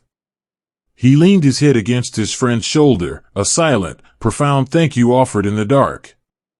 It was a tiny oasis of comfort in an ocean of cold sand. Under the meager, ruby glow of a red-lensed flashlight, another soldier sat cross-legged, using the flat, hard surface of his Kevlar helmet as a writing desk. He smoothed out a piece of thin, crinkling airmail paper. The ink from his pen flowed slowly in the freezing air as he began to write a letter to his young wife, who was sleeping peacefully in a warm bed half a world away. He did not write about the vast, intimidating emptiness of the desert. He did not write about the heavy knot of anticipation twisting in his stomach. Instead, he looked up, tipping his head back to take in the sprawling canopy of the heavens. He wrote to her about the stars. He told her that he had never seen a sky so crowded with light, that the Milky Way looked like a glowing river of crushed diamonds spilled across the dark. He asked her to step outside onto their porch, to look up at the night sky, and to know that they were resting beneath the exact same beautiful roof. He folded the paper carefully, sealing away his love, protecting her heart by focusing only on the gentle beauty of the night. As the boys waited, listening to the soft whisper of the wind shifting the dunes, a profound realization began to settle over them. A young soldier reached up with a gloved hand, his fingers tracing the outline of the screaming eagle patch stitched onto his left shoulder. He thought of his grandfather. He had heard the stories told in quiet, reverent tones around the kitchen table. He pictured a young man, no older than himself, sitting on a damp airfield in England 50 years ago, looking up at a dark sky, waiting for the order to step into an airplane and fall into the unknown. The uniforms had changed. The canvas had been replaced by nylon and Kevlar. But the heartbeat was exactly the same. He realized that the quiet fear resting in his chest was an ancient, inherited thing. It was the same fear his grandfather had felt, and just like his grandfather, he was choosing to sit with it, to breathe through it, and to stay firmly beside his brothers. The realization brought a strange, settling peace. They were not alone in the dark. They were part of a long, unbroken line of quiet courage, tethered across the decades by the eagle on their sleeves. Then, the desert began to hum. It started as a low, deep vibration, a feeling more than a sound, trembling through the fine powder of the earth. Across the vast staging area, the massive fleet of transport helicopters began to awaken. The turbines whined, a high, metallic pitch that quickly deepened into a heavy, rhythmic roaring. The great rotor blades, drooping heavily toward the earth, began to turn, slowly at first, then faster and faster until they were invisible in the dark. The wash from the blades hit the desert floor, instantly whipping the fine, powdery sand into a blinding, swirling mist. The order was given, and the boys stood up. They leaned heavily forward, stepping into the artificial storm, entirely blinded by the flying dust. They moved in single file, a long chain of shadows. Because they could not see, they reached out, each boy gripping the canvas harness of the man directly in front of him. It was an act of total, absolute surrender to the brotherhood. They closed their eyes against the stinging sand and simply followed the gentle, steady pull of their friend's shoulder, trusting the man ahead to lead them through the chaos and into the dark bellies of the waiting machines. Stepping out of the howling sandstorm and into the cabin of the helicopter was like stepping into another dimension. The air inside smelled sharply of aviation fuel, hot metal, and nervous sweat. But the most striking change was the light. The interior of the aircraft was bathed in the soft, eerie, emerald glow of the instrument panels and the night vision goggles worn by the crew. The green light washed over the faces of the young men as they strapped themselves into the canvas webbing seats. It painted their pale, exhausted features in a ghostly, luminous hue. They looked at each other in the emerald glow, offering tight, nervous smiles and small nods of reassurance. The noise of the engines was a deafening, mechanical roar, making conversation impossible. The isolation of the flight had begun. With a sudden, heavy lurch, the helicopter severed its ties to the earth. The nose dipped down, the engine pitched into a deeper, laboring groan, and they surged up into the freezing night air. If one could stand on a high dune and look up, they would have seen a sight of terrifying, breathtaking majesty. It was the largest airborne assault in history, an armada of hundreds of dark, sleek machines flying in perfect, synchronized silence across the face of the moon. They moved like a massive flock of migratory birds, a river of shadows flowing over the silver dunes, carrying thousands of souls deeper into the vast unknown. But inside the cabin, the grand scale of the operation vanished. The world shrank down to the vibrating metal walls, the green glow, and the shoulder of the boy sitting next to you. A young man sitting near the open door turned his head to look outside. The wind rushed past the opening, a freezing, invisible river. Below them, the Arabian desert slipped by in a mesmerizing blur. Bathed in the pale light of the moon, the rolling dunes looked exactly like the frozen waves of a vast, silver ocean. It was so incredibly beautiful, so profoundly peaceful, that for a moment, the young man forgot where he was going. He was simply suspended in the sky, flying through a quiet, starlit dream. He leaned his helmet back against the vibrating aluminum frame of the bulkhead. He closed his eyes. The rhythmic thwack-thwack-thwack of the heavy rotor blades slicing through the cold air became a strange, mechanical lullaby. It synced with the beating of his own heart. He felt a sudden, gentle weight against his arm. The boy sitting next to him, exhausted by the cold and the endless waiting, had fallen fast asleep, his helmet resting softly against his friend's shoulder. The young man didn't pull away. He shifted slightly, adjusting his posture to make his shoulder a better pillow. He wrapped his hand around the strap of his rifle, holding it steady, and allowed his friend to find a few precious minutes of peace in the roaring dark.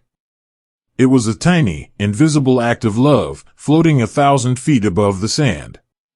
For hours, the fleet flew on, a continuous, dark ribbon unspooling across the sky. They crossed over ancient, dry riverbeds and towering plateaus of jagged rock, places that had not seen the footprints of men in 1,000 years. The cold deepened, seeping through the open doors, but the men sat shoulder to shoulder, a dense, warm wall of human endurance. Then, the pitch of the engines changed. The hypnotic rhythm of the flight was broken by a sudden, heavy deceleration. The nose of the helicopter flared upward, and the great machine began to drop from the stars. The men opened their eyes. The sleeping boy lifted his head from his friend's shoulder, blinking rapidly in the green light. Hands instinctively reached down, checking the metal clasps of their seatbelts, running thumbs over the cold steel of their weapons. The quiet anticipation that had rested in their chests for hours suddenly sharpened into a bright, absolute focus. Through the open doors, the earth rushed up to meet them. The desert floor was no longer a silver ocean from above, it was a fast-approaching reality of deep sand and absolute dark. The helicopters did not land gently. They hit the soft earth with a heavy, jarring thud, the skids sinking deep into the powder. "Go! Go!" The words were shouted, but barely heard over the roaring wash of the blades. The boys unbuckled their harnesses and pushed themselves out into the night. They leaped from the metal floors, their boots sinking instantly into the cold, deep sand. They ran outward, moving away from the violent, swirling hurricane of dust kicked up by the rotors, pushing into the absolute blackness of the desert. Behind them, the helicopters did not linger. The moment the cabins were empty, the engines roared, and the dark birds lifted instantly back into the sky, banking sharply and disappearing into the night, returning to the stars. And then, the silence returned. It was a sudden, crushing quiet, heavier than the noise of the flight. The boys knelt in the deep sand, their chests heaving, their eyes straining to see through the settling dust. They were completely alone, hundreds of miles from the world they knew, dropped into the center of a freezing, ancient wilderness. But as the dust cleared, and the pale starlight bathed the desert floor once more, they looked to their left and to their right. They saw the dark silhouettes of their brothers, kneeling in the sand beside them. The quiet fear was still there, a soft flutter in the chest, but it was anchored by the overwhelming, profound comfort of knowing they were not alone. The young man who had written the letter to his wife looked up one last time at the brilliant, diamond-dusted sky. The stars were perfectly still, a beautiful, guiding map over the endless sand. He took a deep, steadying breath of the cold desert air, feeling the eagle on his shoulder, and stepped forward into the dark, ready to carry the legacy of the light into the vast and waiting night. Even when the world is connected by invisible threads of light, the heart still beats to the ancient, quiet rhythm of the lonely dark. The dust in these valleys is older than memory. It is a fine, pale powder that rises with the wind, carrying the scent of dry earth, baked stones, and the faint, bitter tang of diesel fuel. Whether marching down the sun-bleached, endless roads of the desert or climbing the steep, jagged trails of the craggy mountains, the landscape feels untouched by the turning of the centuries. The mountains loom like sleeping giants, their peaks scraping the pale blue sky, casting long, deep shadows that stretch across the valley floor as the afternoon sun begins to sink. The young men and women walking through these shadows belong to a new age. They are clad in the heavy, complex armor of the modern world. Their helmets are mounted with dark lenses that can pierce the night, and their vests are weighed down by thick ceramic plates, radios, and wires. They carry the sum of human technological progress upon their tired shoulders. Yet, beneath the heavy layers of nylon and Kevlar, beneath the digital patterns of their uniforms, they carry the exact same fragile, beating hearts as the boys who shivered in the snowy woods of the Ardennes. They bear the same screaming eagle on their shoulders, and they harbor the exact same quiet, unspoken fears. The outpost they call home is a small, fragile fortress carved out of the ancient earth. It is a maze of thick wire baskets filled with dirt, encircling a cluster of simple plywood huts. The wood is baked by the relentless sun, blistering and peeling in the dry heat. The air is filled with the constant, low hum of massive generators, a mechanical heartbeat that powers the invisible tethers connecting them to the world they left behind. In the quiet hours of the evening, when the heat of the day finally releases its suffocating grip and the cool mountain wind sweeps down into the valley, a soldier walks toward a small, dimly lit tent. This is the sanctuary of the modern era. Inside, resting on a rough wooden table, is a small, glowing screen. Back in the damp forests of Europe or the flooded jungles of the highlands, the men had waited weeks or even months for a crumpled, rain-smudged letter. They had to trace the loops of faded ink to feel the presence of the people they loved. But this generation possesses a different kind of magic. They sit in the folding chair, adjusting the heavy headphones over their ears, and wait for the small camera to bridge an impossible divide. The screen flickers. The dark, pixelated void suddenly gives way to a burst of color, and there, sitting in a warm, brightly lit living room thousands of miles away, is his family. The image stutters and freezes. The colors bleed at the edges, and the audio carries a long, echoing delay. But none of that matters. To the exhausted soldier sitting in the dusty plywood room, it is the most beautiful, miraculous sight in the universe. He sees his wife, her hair falling softly across her shoulders, holding a baby he has only held once. He watches the child reach out, a tiny, blurry hand pressing against the glass of the monitor in a quiet kitchen on the other side of the planet. For a few precious, fleeting minutes, the craggy mountains and the endless dust simply cease to exist. He is not sitting in a war zone, he is sitting at his own dining table. He listens to the gentle, everyday sounds of his home, the dog barking in the backyard, the clatter of dishes in the sink, the soft, sweet sound of his wife's laughter. He speaks softly into the microphone, his voice a low, soothing murmur, telling them how much he loves them, telling them about the beautiful sunset he saw over the valley, shielding them entirely from the exhaustion that aches deep in his bones. The connection is a beautiful, fragile bridge of light. But it is also a quiet kind of heartbreak, because every call must eventually come to an end. "I have to go," he whispers, forcing a gentle, reassuring smile. "I'll call again soon. I promise." The hand on the screen waves. The audio clicks softly. And then, the screen goes black. The sudden silence is absolute and crushing. The bright, warm living room vanishes, replaced entirely by the soldier's own reflection in the dark glass of the monitor. He sees his face, pale beneath the layers of fine dust, his eyes heavy with a profound lack of sleep.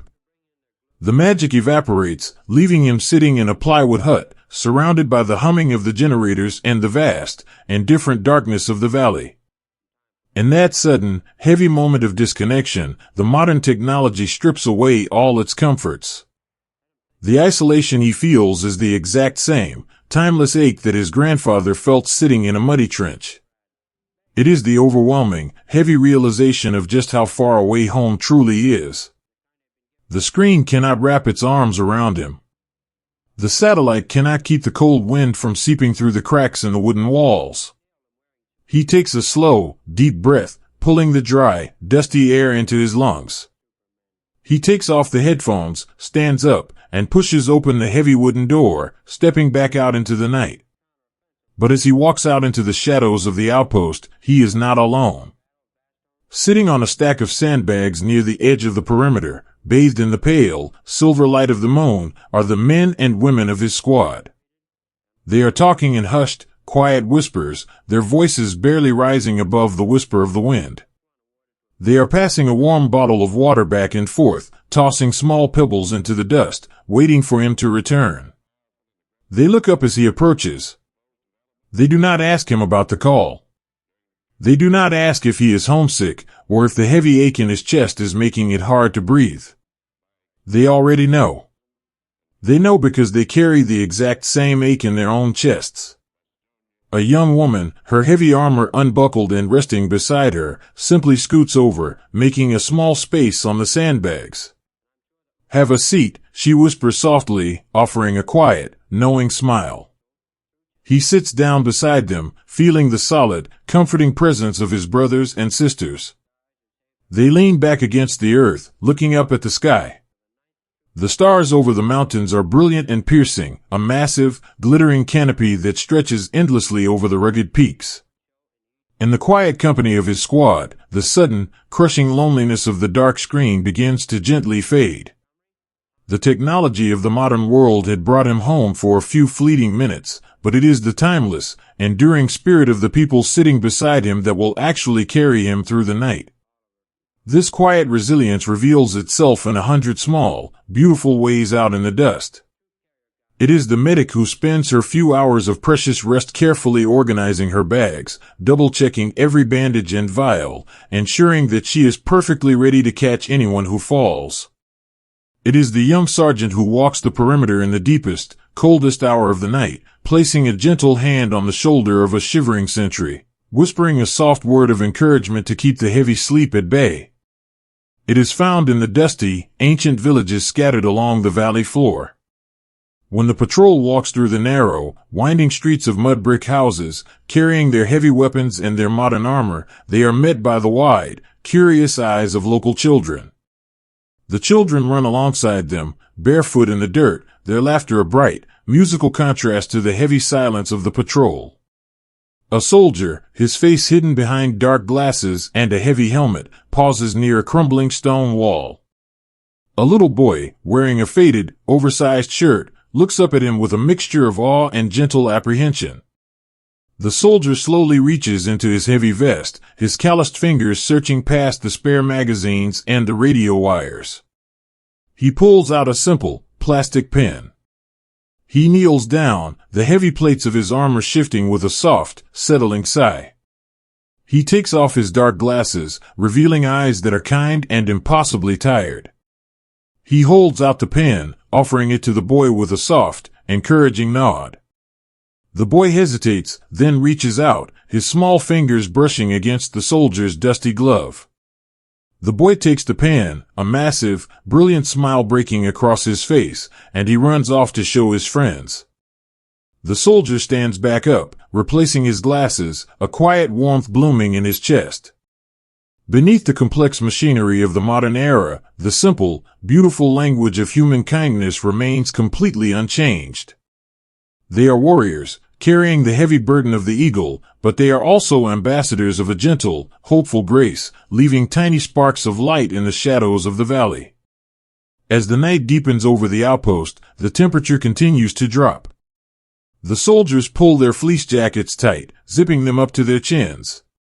They sit together in the dark, a quiet, breathing wall of shared devotion. They talk about the cars they left in their driveways, about the strange, wonderful taste of real, cold milk, about the quiet, peaceful mornings they dream of returning to. They build a shelter out of their shared memories and their quiet hopes, protecting one another from the vast, intimidating emptiness of the mountains. They know that the screens will go dark. They know that the letters will eventually stop coming. But the person sitting to their left, and the person sitting to their right, will never fade away. The wind howls through the jagged peaks, singing an ancient, lonely song. But inside the wire, the young men and women of the Airborne rest in a profound and beautiful peace. They lean their heavy heads against the sandbags. They close their eyes. They are entirely safe, surrounded by the unbroken, enduring love of their squad, holding the line in the shadows of the valley, and waiting together for the gentle light of the morning sun. There is a profound and beautiful stillness that comes when the longest thunder finally rolls away. The sun is hanging low in the sky, casting a warm, golden light across a quiet suburban lawn. The frantic, roaring engines of the transport planes, the terrifying crack of the silk canopy opening in the midnight dark, the deep, vibrating thrum of the helicopter blades, all of these sounds have slowly dissolved. They have melted seamlessly into the gentle rustle of dry autumn leaves tumbling across the grass and the soft, rhythmic creak of a wooden porch swing. An old man sits on the porch, wrapped in the comfortable warmth of a faded cardigan. His hands are weathered, mapped with the deep, intricate lines of a very long life. These are the same hands that dug freezing, desperate holes into the iron-hard earth of the Ardennes. They are the same hands that hacked through the dense, wet vines of the Asian highlands, and the same hands that gripped the shoulder of a trembling friend in the blinding dust of the Arabian desert. Now, they are wrapped gently around a warm ceramic mug of decaffeinated coffee. They tremble just a little, not from the biting cold of a foreign winter or the grip of an ancient fear, but simply from the beautiful, heavy accumulation of the years. Up in the quiet, dusty space of his attic, resting safely beneath the wooden rafters, there is a small cedar box. Inside, folded carefully beneath tissue paper, are the delicate remnants of a boy who once stepped off the edge of the world. There is a tarnished brass toy cricket, silent now, its simple metallic click retired to the shadows. There is a canvas patch bearing a screaming eagle, its edges frayed and soft. And there are the letters. The paper is incredibly thin now, brittle as a dry winter leaf. The blue ink has faded into a soft, ghostly gray. When he occasionally opens the box and traces the loops of those letters with his thumb, he does not feel the terrible cold of the snow or the suffocating heat of the jungle. He feels only the overwhelming, protective love of the boy who wrote them, a boy who was sitting in the mud, desperately trying to shield his mother from the dark by writing about butterflies and bright, blue skies. Time is a strange, merciful river. It has washed away the sharpest edges of the fear, the bitter sting of the frost, and the deafening noise of the sky. What remains, standing tall in the soft, golden light of his memory, is only the brotherhood. When he closes his eyes and listens to the evening wind, he does not see the flooded trenches or the shattered, dusty cities. He sees their faces. They are forever young, forever 19 or 20 years old, their cheeks smudged with burnt cork or red clay, smiling back at him in the dim, forgiving light of a memory. He remembers the boy from Boston who shared the last half of a peppermint candy under a dripping rain poncho. He remembers the kid from Brooklyn who hummed a quiet, off-key tune while polishing his boots in the damp English mist. He remembers the quiet medic who sat on the cold stone floor of a broken church, holding a stranger's hand until the morning came. They are not ghosts that haunt him in the dark. They are quiet, comforting company. They sit with him on the porch in the twilight. They walk beside him in the quiet rows of his spring garden. They are carried safely, warmly, in the deep pocket of his heart. He feels a small, warm hand tug softly at his sleeve. He opens his eyes and looks down. His young granddaughter is standing there in the fading sunlight, holding a worn children's book, asking him to read. She has his eyes, but hers are entirely free of the shadows he has seen.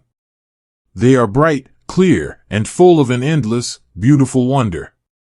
He smiles, lifting her gently onto his lap, her small weight a comforting, perfect anchor to the present moment. As he opens the book and begins to read a simple story about a bear and a quiet forest, his voice is a soft, rumbly whisper. He realizes, with a profound and sudden clarity, that the sound of his voice reading this bedtime story is the most beautiful victory he has ever achieved. He traded his own innocence in the freezing woods and the sweltering jungles so that hers could remain entirely untouched. The vast, impossible contrast between the heavy steel of his past and the soft paper pages in his hands is the true, glorious measure of what he and his brothers won. He looks out at the street as the daylight softens into a bruised purple dusk. A neighbor is pushing a lawnmower, the sweet, earthy smell of cut grass filling the cool evening air. A dog barks in the distance, a happy, bouncing sound. A screen door slaps shut, and a chorus of children's laughter spills out into a nearby yard. It is such an incredibly ordinary, mundane scene. There is no grand drama here, no historic clash of empires, no roaring descent from the clouds. It is just the simple, everyday poetry of living. And as he watches the fireflies begin to blink in the shadows of the hedges, a profound, beautiful realization washes over him. This was it. This was the entire point of the jump in the dark. This was the reason for the freezing foxholes, the monsoon rains, and the endless, dusty marches. They did not endure the unimaginable for the sake of glory, or for the ribbons they kept tucked away in velvet boxes. They endured it all for this exact, quiet moment. They carried the heavy, terrifying weight of the world so that the people back home would only ever have to carry the weight of a sleepy child or a bag of groceries. They fought the terrifying storms so that their neighborhoods could rest in a profound, boring, beautiful peace. The fading echo touches them all. The men who fell through the flak-filled skies of Europe, the men who rode the humming helicopter blades into the deep green valleys, the men and women who walked the dusty, ancient roads beneath the desert stars. They all eventually returned to the quiet. They trade their steel helmets for soft, cotton hats, their heavy rifles for wooden walking sticks, their terrifying midnights for gentle, sunlit Sunday mornings. What is the fading echo? It is the slow, gentle softening of history. The sharp, terrifying cracks of the battlefield have become the distant, rhythmic pop of a baseball hitting a leather mitt in the park across the street. The terrifying, vibrating roar of the airplane engines has smoothed out into the distant, sleepy rumble of a freight train passing in the night. The heavy, desperate digging of the foxhole has become the careful, loving turning of the soil in a backyard garden, planting ripe red tomatoes and bright yellow marigolds in the soft spring earth. The world, which once held them in frozen terror or muddy misery, is now just the world again. It yields green shoots and soft grass. It is a forgiving, healing thing. Sometimes, at a quiet reunion in a brightly lit hotel ballroom, they will gather together one last time. They move much slower now, leaning heavily on canes, their hearing softened by the years. But when an old man looks across the room and meets the eyes of a brother, the decades instantly fall away. In that shared, knowing glance, the hotel ballroom entirely vanishes. They are back in the damp grass of a Norman apple orchard, clicking a toy brass cricket in the dark.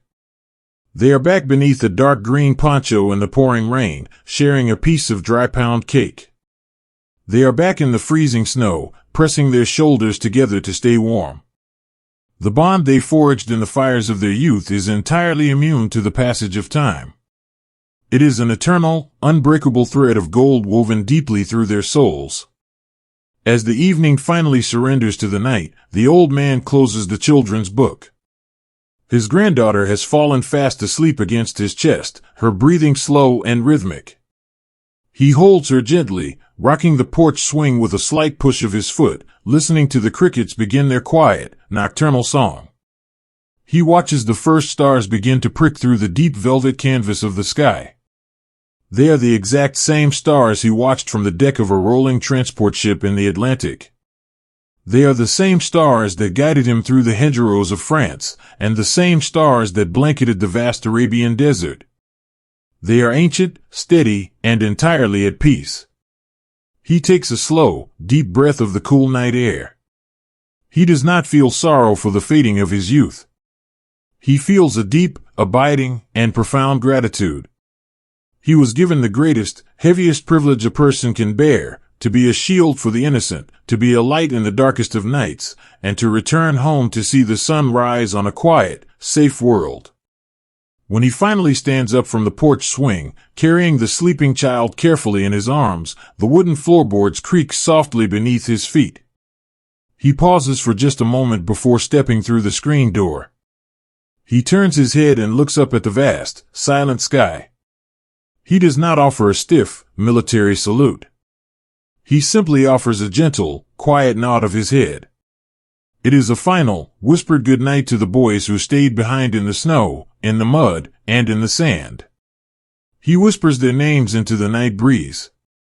The names drift up like dandelion seeds, catching the gentle wind, flying high above the oak trees, and mingling safely with the stars. The longest night is over.